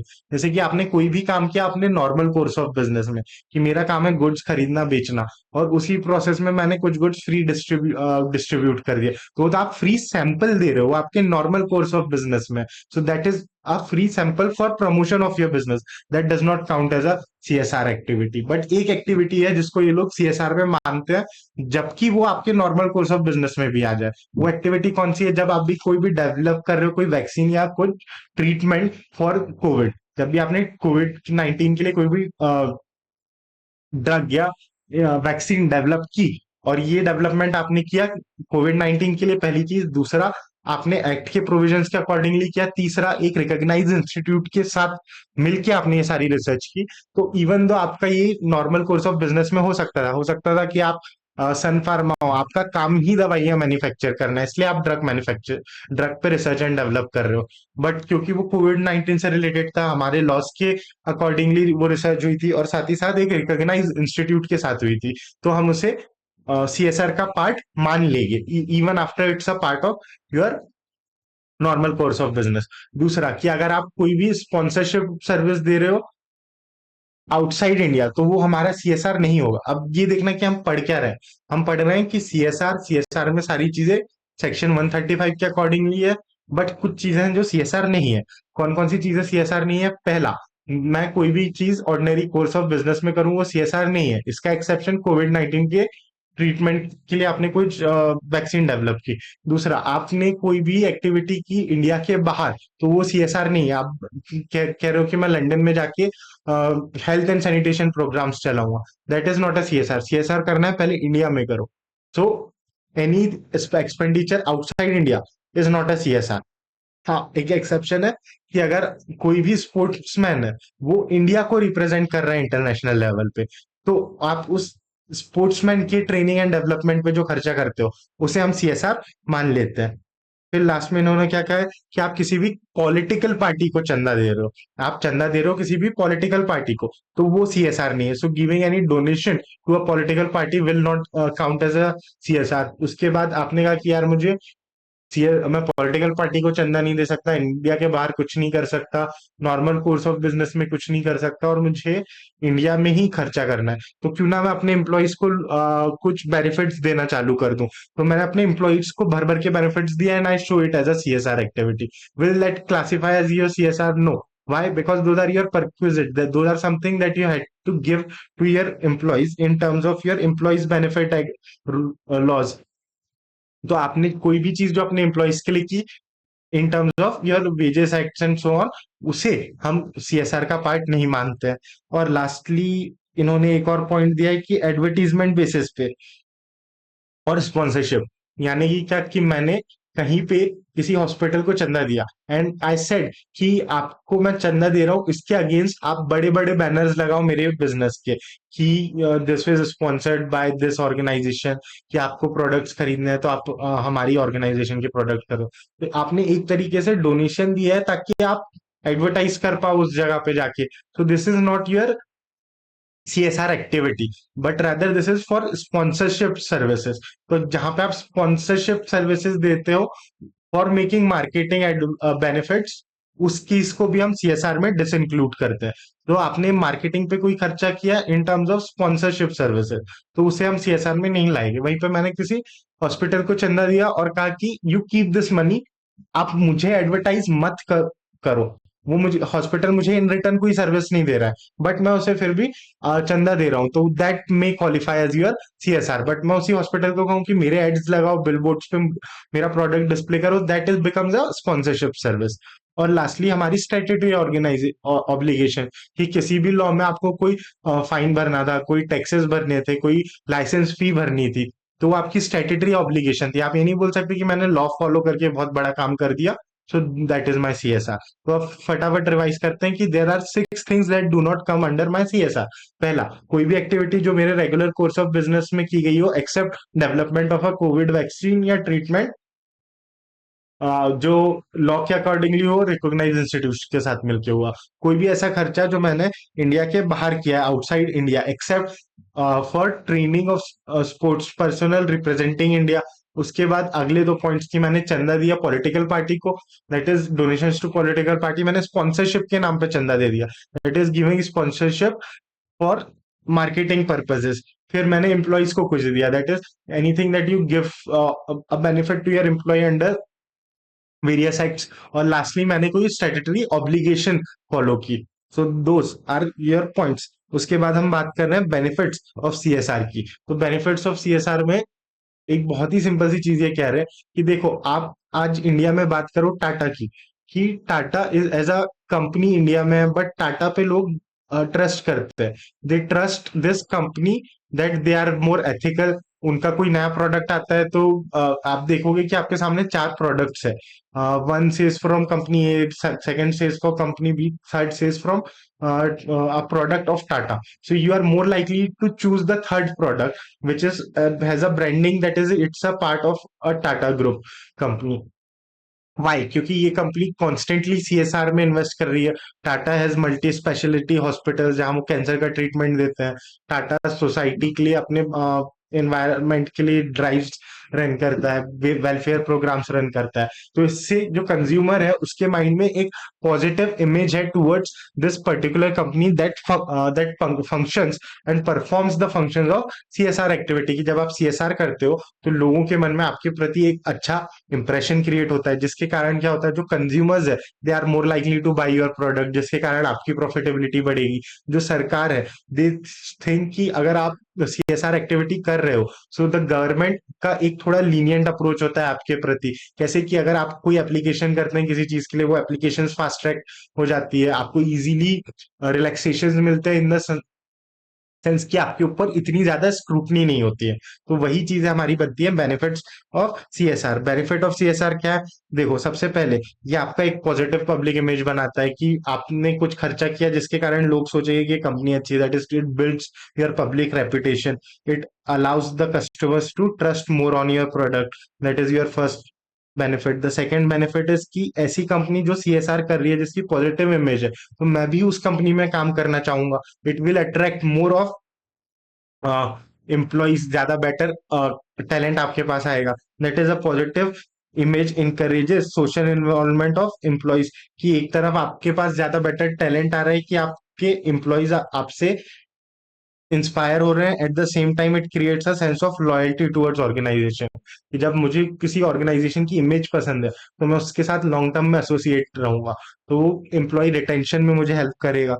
It discourages excessive regulation. की जब मैं सीएसआर करता हूँ तो गवर्नमेंट मुझ पर उतनी ज्यादा स्क्रूटनी नहीं करती है, मुझे थोड़े रिलैक्सेशंस देती है। That is what is said bye excessive regulation and interventions from government and statutory bodies, जिसके कारण आप ज्यादा फ्लेक्सिबली डिसीजंस ले पाएंगे। उसके बाद ये कह रहे हैं कि internal activities of the organisation have an impact on external activities since they are interdependently. This is not a advantage, but let's say कि आपके ऑर्गेनाइजेशन के कल्चर का आपके एक्सटर्नल फैक्टर्स पे भी असर होता है। अब ये कह रहे हैं कि the business has a greater degree of power and money entrusted upon them by the society and by equal amount of responsibility। कि विद जो सुपरमैन का स्पाइडरमैन का डायग्राम फेमस डायलॉग है, that with great power comes great responsibility. तो जैसे जैसे आपकी company का साइज बड़ा होता है, आपके पास ज्यादा रिसोर्सेज आते हैं, ज्यादा कैपेबिलिटीज आते हैं, that gives you in a position of power. तो वहां पे कंपनी की भी ज्यादा रिस्पॉन्सिबिलिटी है कि वो सोसाइटी को कुछ ना कुछ इन रिटर्न दे। एट द सेम टाइम वो अपनी पोजीशन को अब्यूज ना करे। That is how CSR as a concept help you strike a balance between your authority and responsibility. फिर ये कह रहे हैं कि the all atmosphere of social responsiveness encourages cooperative attitude between groups of companies. कि आप मल्टीपल कंपनीज के बीच में ज्यादा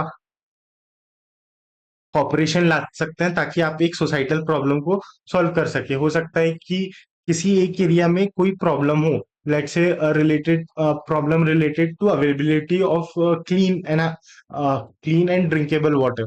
तो एक कंपनी के लिए वो सीएसआर में वो प्रॉब्लम सॉल्व कर पाना आसान नहीं होता है।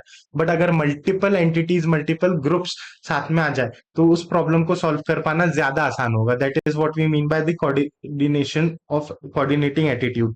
फिर ये कह रहे हैं कि it helps address the grievances of employees. कि आप बाहर वालों के लिए इतना कुछ कर रहे हो तो आप अपने एम्प्लॉयज को भी अच्छा ट्रीट करोगे। That is you will be helping in solving the grievances of your employees. Next ये कह रहे हैं कि it will facilitate financial institutions. कि देखो, जब आप लोन लेने जाते हो तो आपका क्रेडिट स्कोर बनता है, क्रेडिट स्कोर बनता है आपकी फाइनेंशियल हिस्ट्री पे।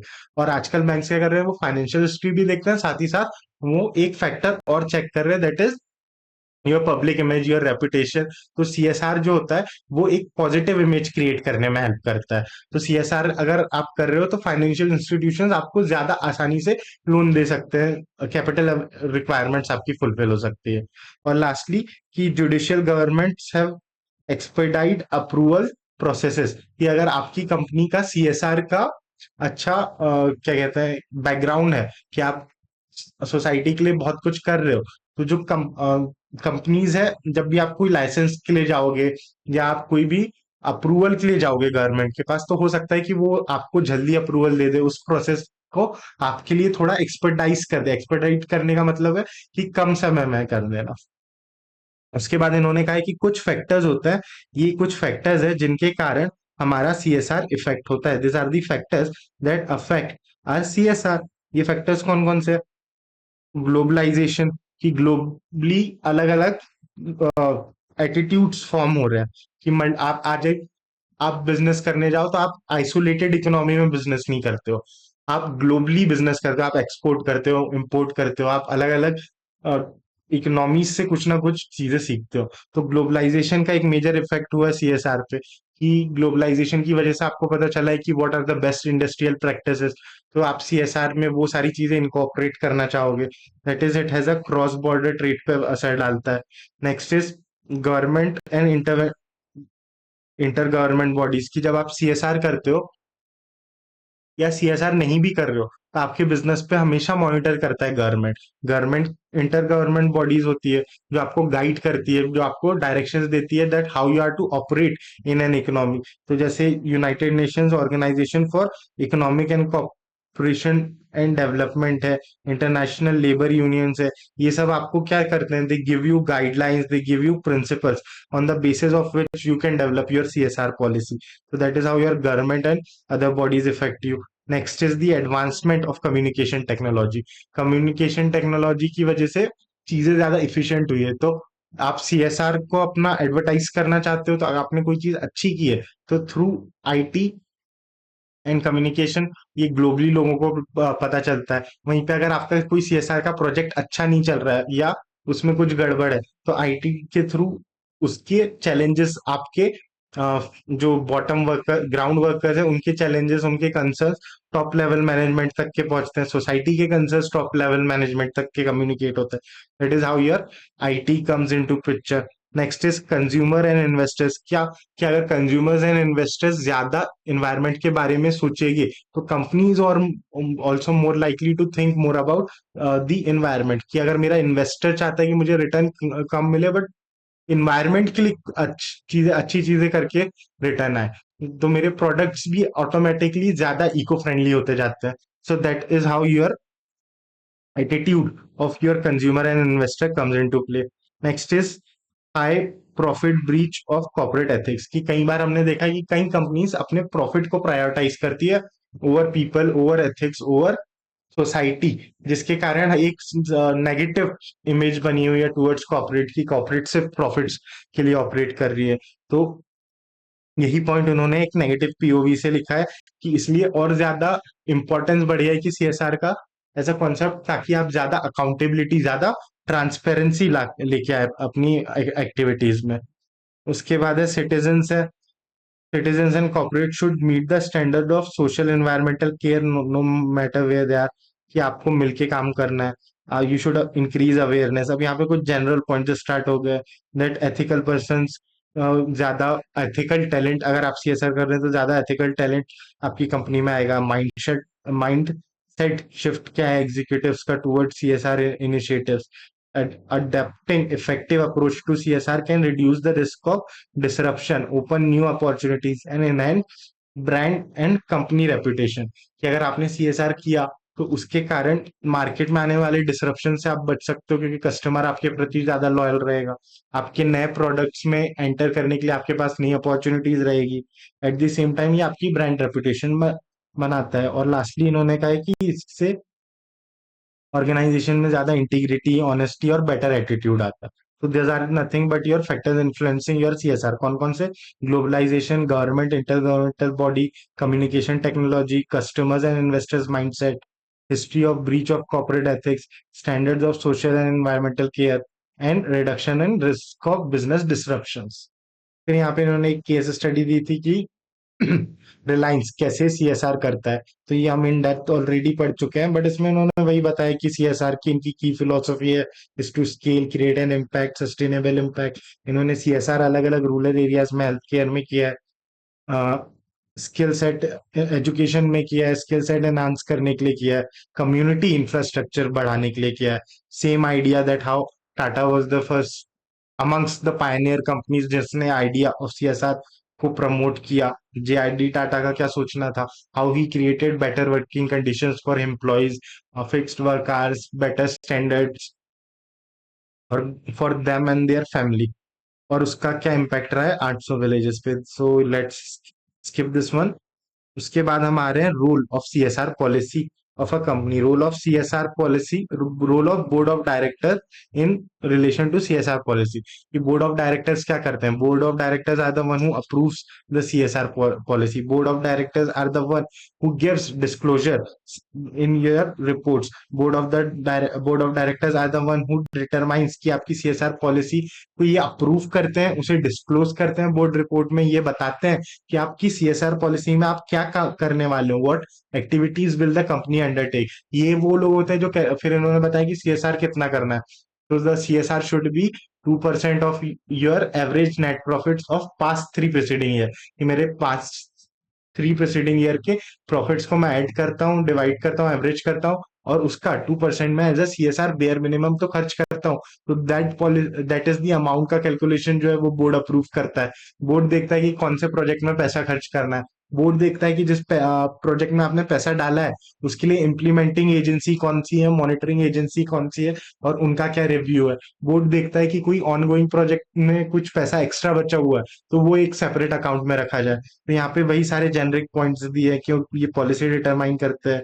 ये 2% of average net profit of 3 past year के बारे में बात की है। इन्होंने बात की कि अनयूटिलाइज फंड कैसे आप रखेंगे। फिर they talk about action plan कितना रीजनेबली जस्टिफाइड है, अगर आप फेल किए इस पैसे को जमा करने से तो क्या होगा।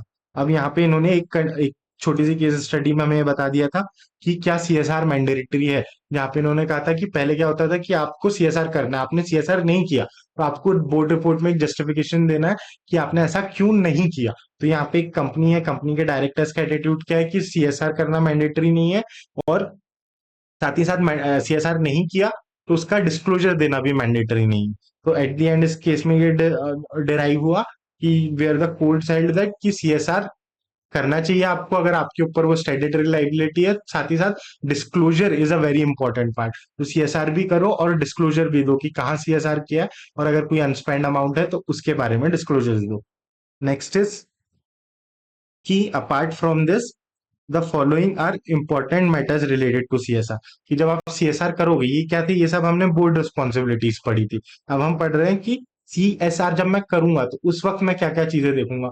मैं देखूंगा कि भाई सबसे पहले कि मैं सीएसआर प्रोजेक्ट में पैसे डाल रहा हूँ तो उस में मैं कैसे सीएसआर के प्रोजेक्ट को रिपोर्ट कर रहा हूँ, उसमें मैं कौन सी मॉनिटरिंग एजेंसीज को हायर कर रहा हूँ उन प्रोजेक्ट्स को देखने के लिए। फिर उन प्रोजेक्ट्स में कितना एडमिनिस्ट्रेटिव ओवरहेड है, कितना ओवरहेड खर्चा हो रहा है, कितना एक्सेस अमाउंट मैं सेट ऑफ कर पा रहा हूँ सीएसआर के अगेंस्ट, क्या मुझे कोई कैपिटल ऐसे ट्रांसफर करना है तो उसका क्या क्या रिक्वायरमेंट्स है।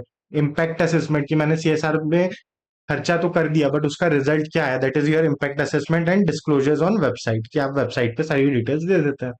लास्टली हमारे आखिरी के टॉपिक पे, दैट इज योर कॉर्पोरेट में गुड गवर्नेंस। गुड गवर्नेंस का आइडिया क्या है? The idea of good governance is कि एज अ बिजनेस और as a strategic leader in the 21st century मैं देखूं कि ग्लोबली सबसे अच्छी प्रैक्टिसेस क्या है, ग्लोबली सबसे अच्छी पॉलिसीज क्या है, and I should idealise in finding what the global standards are and adopting them in my organization, ताकि मेरी ऑर्गेनाइजेशन ज्यादा एथिकल रहे, ज्यादा ट्रांसपेरेंट रहे, ज्यादा अकाउंटेबल रहे। कि मैं देखूं ग्लोबली क्या बेस्ट प्रैक्टिसेस है और उन्हें अपनी ऑर्गेनाइजेशन में लेके आऊं। अब ये टॉपिक आपको क्यों दिया गया है? Because a CS is the key managerial person who advises to the board कि देखो इन्वायरमेंट में ये चीजें चल रही है, अभी नए नए कॉर्पोरेट एनवायरमेंट में ये डेवलपमेंट्स आए हैं, ये नई पॉलिसीज आई है जो बाकी सारी कॉर्पोरेट्स फॉलो करती है, and we should also include the same in our businesses as well. So a good corporate governance establish करना बोर्ड का काम है, बट बोर्ड को इसी में फैसिलिटेट करता है आपका CS. Hence they have given you the history of corporate governance. यहाँ पे ये वही कह रहे हैं कि सीएसआर एक फिलेंथ्रोपिक टर्म है। फिलेंथ्रोपिक मतलब कि something that relates to philanthropy या charity, which or it should have an integrated approach towards CSR, infusing in companies corporate governance policy। कि CSR आपके लिए एक मैंडेटरी ऑब्लिगेशन नहीं होना चाहिए कि लॉ ने की लिखा है तो सिर्फ करना है, rather it should be something intuitive कि आप सोसाइटी को खुद से कुछ देना चाहे, तो आपकी कॉर्पोरेट गवर्नेंस पॉलिसी में ही इंटीग्रेटेड होना चाहिए आपका CSR। फिर ये कह रहे हैं कि आपकी प्रॉफिटेबिलिटी और ग्रोथ तो ऑब्जेक्टिव है ही, बट आपको कुछ सोशल और सोसाइटल ऑब्जेक्टिव्स भी ध्यान में ले रख के चलने चाहिए। फिर ये सेम पॉइंट्स रिपीट कर रहे हैं। फिर यहाँ पे ये लाते हैं कॉर्पोरेट गवर्नेंस। कॉर्पोरेट गवर्नेंस क्या है, तो हमारा इंस्टीट्यूट इसे डिफाइन करता है कि corporate governance is the application of best managerial practices. ये मैं अप्लाई करूं best managerial practices and compliance of law in letter and spirit, कि मैं लॉ को सिर्फ नाम के लिए ही नहीं बल्कि जो इंटेंशन से वो बना है उसे इंटेंशन के साथ आप भी अप्लाई करूं, that is your letter and spirit. So corporate governance is nothing but application of best practices, compliances of law and adhering to ethical standard, कि आप ज्यादा ethical रहे for efficient management and distribution of wealth and discharge of social responsibilities for sustainable development of all shareholders। So this is nothing but your definition of your CSR। इन्होंने नीचे वाली definition में भी same points लिखे होंगे कि corporate entities कैसे govern होती है, मैनेजमेंट प्रोसेस है, how corporate governance corporate entities are governed। It addresses the issues की बोर्ड की क्या रिस्पॉन्सिबिलिटीज रहेगी and how they manage there affairs of a company. फिर ये क्या कह रहे हैं कि CSR के, सॉरी CSR कह रहा हूँ, कॉर्पोरेट गवर्नेंस एक वाइड टर्म है, ये डिस्क्राइब करता है कि आपके प्रोसेसेस क्या है, आपके कस्टमर्स को लेके अप्रोच क्या है, आपकी पॉलिसीज क्या है, आप लॉस को कितना फॉलो करते हैं, आपके अलग अलग इंस्टीट्यूशंस जो आपको डायरेक्शंस दे रहे हैं आपका उनके प्रति एटीट्यूड कैसा है। अब कॉर्पोरेट गवर्नेंस अल्टीमेटली मेरे बोर्ड का माइंडसेट, मेरे डिसीजन मेकिंग प्रोसेस को अफेक्ट करेगा। So that is why they have said that the corporate governance decide करता है कि आप किस दिशा में मूव करेंगे, that is it steers the direction in which the company moves. The objective of a good CSR policy, good corporate governance policy is to ensure that there is more accountability. और इसके बाद यहाँ पे ये आ रहे हैं कि ऑब्जेक्टिव क्या है कॉर्पोरेट गवर्नेंस का। तो इन्होंने कहा कि objective of corporate governance is creating wealth maximisation. देखो, एक होता है प्रॉफिट मैक्सिमाइजेशन कि मुझे प्रॉफिट ज्यादा कमाना है, that is the idea, that is limited कि मुझे सिर्फ पैसे ज्यादा कमाना है, दैट इज प्रॉफिट मैक्सिमाइजेशन।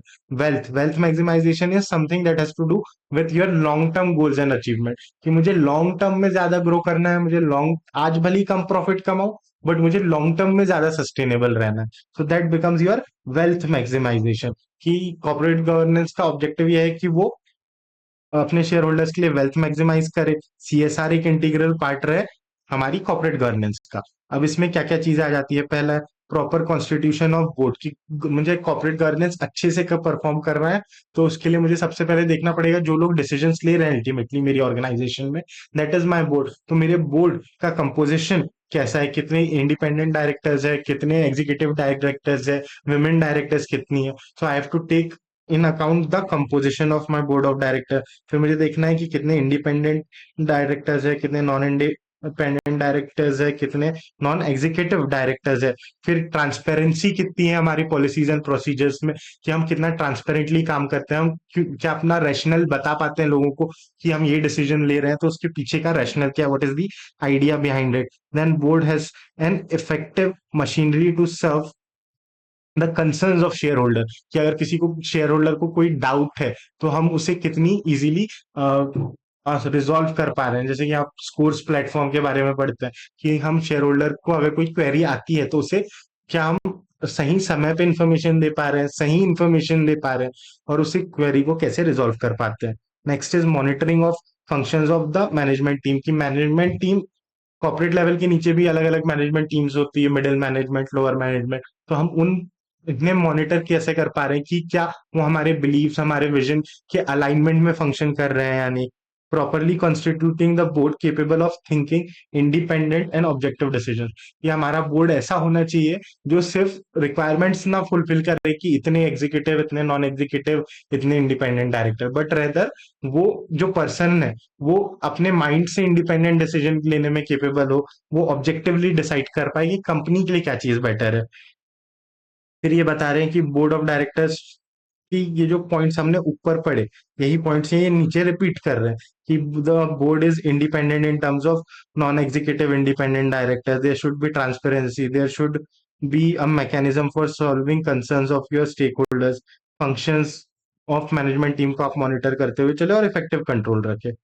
और लास्टली हम जा रहे हैं towards your responsibility of your company secretary की, एक कंपनी सेक्रेटरी के क्या क्या रिस्पॉन्सिबिलिटीज होते हैं इन कॉर्पोरेट गवर्नेंस। अब हम इतना सब कुछ पढ़ के आए तो लास्ट टॉपिक है, इसको भी अच्छे से फिनिश करते हैं। ये क्या कह रहा है कि corporate governance offers comprehensive, comprehensive मतलब कि एक ओवरऑल 360 व्यू देता है आपको, इंटरडिसिप्लिनरी अप्रोच की आप, इंटरडिसिप्लिनरी इन द सेंस कि आप मल्टीपल सब्जेक्ट से कुछ कुछ सीखते हैं। आप देखते हैं कि इंडस्ट्री में इन्वायरमेंटल फैक्टर्स की, इन्वायरमेंटल लॉस से रिलेटेड कस्टमर का अवेयरनेस माइंडसेट कैसे चेंज हो रहा है, हम वहां से कुछ चीजें सीखते हैं। आप देखते हैं कि ईयू की पॉल्यूशन कंट्रोल के लिए क्या लॉज है, तो आप वहां के लीगल फ्रेमवर्क से कुछ सीखते हैं। आप साइंटिफिक रिसर्च एंड डेवलपमेंट से सीखते हैं कि कैसे हम ज्यादा इफेक्टिवली ऑपरेट कर पाए। आप अलग अलग लोगों से सीखते हैं, एक्टिविस्ट से सीखते हैं, या कॉर्पोरेट लीडर्स से सीखते हैं that how you manage and direct your organisation and you develop that sort of leadership capabilities. इसलिए उन्होंने कहा कि it is an interdisciplinary approach of management towards the control of company, कि आप अपनी कंपनी को कैसे कंट्रोल कर रहे हैं। इसका इंपॉर्टेंस क्या है, because it brings important interdisciplinary को ये एक्सपेंड कर रहे हैं कि आप अकाउंटिंग, फाइनेंस, लॉ, मैनेजमेंट से बहुत सारी चीजें लाते हैं। अब ये कह रहे हैं कि जब आप कॉर्पोरेट गवर्नेंस करेंगे तो आपके पास कई बार ऐसी चीजें होगी कि आपका इंटरेस्ट कॉन्फ्लिक्ट हो जाएगा, that is you have a conflict of interest, कि आप कोई एक चीज कर सकते हैं जिससे आपकी कंपनी का आज प्रॉफिट बहुत बढ़े बट सोसाइटी का बहुत लॉस हो जाए। तो that becomes your conflict of interest, कि एक तरफ आपके पास आपकी सोशल वैल्यूज है, दूसरी तरफ आपके पास प्रॉफिट कमाने का मौका है। तो दैट जब ये दोनों कोलाइड हो रहे हैं, that is your conflict of interest. तो इस केसेस पे as a CS we have to ensure that हम बैलेंस करते हुए चीजों को चले and we are able to follow better और the best practices in the industry. और फिर उन्होंने यहाँ पे उसी पॉइंट को इलेबरेट करते हुए लिखा है कि सीएस एक वाइटल रोल है बोर्ड के बीच में, शेयर होल्डर्स के बीच में। इनका रोल होता है कि हम सारे पॉलिसीज को या सारे प्रोसीजर्स को प्रॉपरली फॉलो कर रहा है या नहीं, कौन हमारा बोर्ड सारे प्रोसीजर्स को फॉलो कर रहा है या नहीं, ये देखना किसका काम होता है, एक सीएस का। A CS is to provide guidance on duties, responsibilities and powers, कि हम बोर्ड को बताते हैं कि मल्टीपल लॉज में आपकी क्या पार्स है, आपकी क्या ड्यूटीज है, आपकी क्या रिस्पॉन्सिबिलिटीज है। हम इन हाउस लीगल काउंसिल होते हैं कि बोर्ड को अगर किसी भी लॉ से रिलेटेड एडवाइस चाहिए तो वो सबसे पहले किसके पास जाता है, एक सीएस के पास, and CS advises him on the law. It is an he is an important member of corporate management team की, जो हमने कहा था की मैनेजरियल पर्सन, कि बोर्ड के जस्ट साइड में आपको कौन सा ऐसा इंसान मिल रहा है जिससे बोर्ड हमेशा एडवाइस सीख करता है, जिसके कुछ कहने पे बोर्ड को कॉन्फिडेंस आता है। That is where you become a part of your corporate managerial team and acts as a keeper of a company, conscious keeper of a company, कि आप कंपनी को बताते हो कि हमें एथिकली ये चीज सही है, इस डायरेक्शन में जाना है। So you are also contributing to the corporate culture. Next is it has a legal mandate, कि हम हमारे मल्टीपल लॉज में जैसे सेबी एक्ट हो गया, ये सब एक्ट भी हमें as a CS a compliance officer बनाते हैं या हम पे कुछ कंप्लाइंसेस डालते हैं। तो ये हमारी मोरल रिस्पॉन्सिबिलिटी के साथ साथ एक स्टैट्यूटरी रिस्पॉन्सिबिलिटी भी है to create a good governance culture. फिर ये कह रहे हैं the importance of capital management, हम सबको ही पता है बिजनेस में। वैसे ही जब एक कंपनी सेक्रेटरी है, he need to embrace the following competencies, कि ह्यूमन कैपिटल, सॉरी यहाँ पे वर्ड था ह्यूमन कैपिटल, कि आप लोगों को कैसे डील करते हैं, that becomes a part of your governance. And ultimately आपको ऑर्गेनाइजेशन में, जब ऑर्गेनाइजेशन कल्चर की बात कर रहे हैं, उसमें आप लोगों से ही तो डील करने वाले हैं। तो how do you effectively manage your human resources, उसमें आपका कॉर्पोरेट कल्चर हेल्प करता है। और उसी के लिए ये कुछ कोर कॉम्पिटेंसीज है जिनको एक सीएस को देखते हुए चलना है। क्या क्या? पहली चीज की CS should have knowledge of business, कि सीएस को पता होना चाहिए कि वो किस बिजनेस में है, और उस बिजनेस का 360 डिग्री नॉलेज होना चाहिए कि उसके क्या राइवल्स है, कंपेटिटर्स है, कौन से लॉज एप्लीकेबल है, उन लॉज में क्या नेगेटिव इम्पैक्ट्स आ सकते हैं हमारी ऑर्गेनाइजेशन पे उनके ब्रीच करने पे। और we should have a sound law related knowledge to of the company, company के लॉ से भी, कंपनीज एक्ट का भी नॉलेज हो, कैपिटल मार्केट का भी नॉलेज हो, इंडस्ट्रियल डेवलपमेंट और इंडस्ट्रियल लॉस का भी नॉलेज हो। You should have good communication skills, क्योंकि आपको एडवाइस देनी है ना बोर्ड को, आपको कम्युनिकेट करना है स्टेक होल्डर्स के साथ, आपको कंपनी को रिप्रेजेंट करना है। तो इसलिए आपके पास अच्छी कम्युनिकेशन और प्रोफेशनल स्किल्स होनी चाहिए। साथ ही साथ आपकी लीगल स्किल्स, मैनेजरियल स्किल्स और आईटी स्किल्स भी अच्छी होनी चाहिए। फिर ये कह रहे हैं कि आपको सेंसिटिव रहना है towards board of director and CEO, कि अरे हम ऐसे हम पढ़ ही इसीलिए रहे हैं कि हम एक थॉट प्रोसेस डेवलप कर पाए कि हमारी कंपनी का सीईओ कैसा सोचता है, हमारी कंपनी का बोर्ड कैसे डिसीजंस ले रहा है, कैसे किन फैक्टर्स को इवेल्युएट कर रहा है। तो आपको बोर्ड और सीईओ के थॉट प्रोसेस के थ्रू तरफ थोड़ा सेंसिटिव रहना चाहिए। लास्टली ये कह रहे हैं कि यू शुड बी फ्लेक्सिबल, आपको अपने काम करने में थोड़ी फ्लेक्सिबिलिटी लानी चाहिए। You should be creative and detail, कि you should not be do the same thing just for the sake of doing something, rather आपको फ्लेक्सिबिलिटी लानी है अपने काम में। You have to be creative, you have to do things detail orientedly. फिर ये कह रहे हैं कि you have to work and achieve consensus within multidisciplinary setting. ये हो सकता है कोई चीज इकोनॉमिकली हमारे लिए अच्छी हो, उसके लीगल कॉन्सिक्वेंसेस क्या है, और हमारा मैनेजमेंट उसे एक्सेप्ट करने के लिए कितना रेडी है या नहीं। ये तो ये तीन अलग अलग डिसीजन है, one dealing with people, one with economy, third with law. तो आपको ऐसी मल्टी डिसिप्लिनरी सेटिंग में कंसेंसस, यानी सबको एक मत करके चलना आना चाहिए। उसके बाद ये कह रहे हैं the change in corporate governance, कि आप बोर्ड को बताओ कि ये नई पॉलिसीज है जो हमें इम्प्लीमेंट करनी है। So you become a major keystone when you are driving the change in your corporate through corporate governance. और लास्टली ये कहते हैं कि आपको प्रेशर में काम रह के काम करना चाहिए, that is you should not get rattled up so easily. तो ये थी हमारे कुछ कोर कॉम्पिटेंसीज जिन पर एक सीएस को काम करना है। फिर यहाँ पे इन्होंने आपको कॉर्पोरेट गवर्नेंस के बारे में बताया है, and the role of CS in corporate governance. So with this we sum up our first chapter. इसके बाद आपको हर सेकंड थर्ड चैप्टर की videos I think every Sunday 12 AM इसी चैनल पे मिल जाएगी।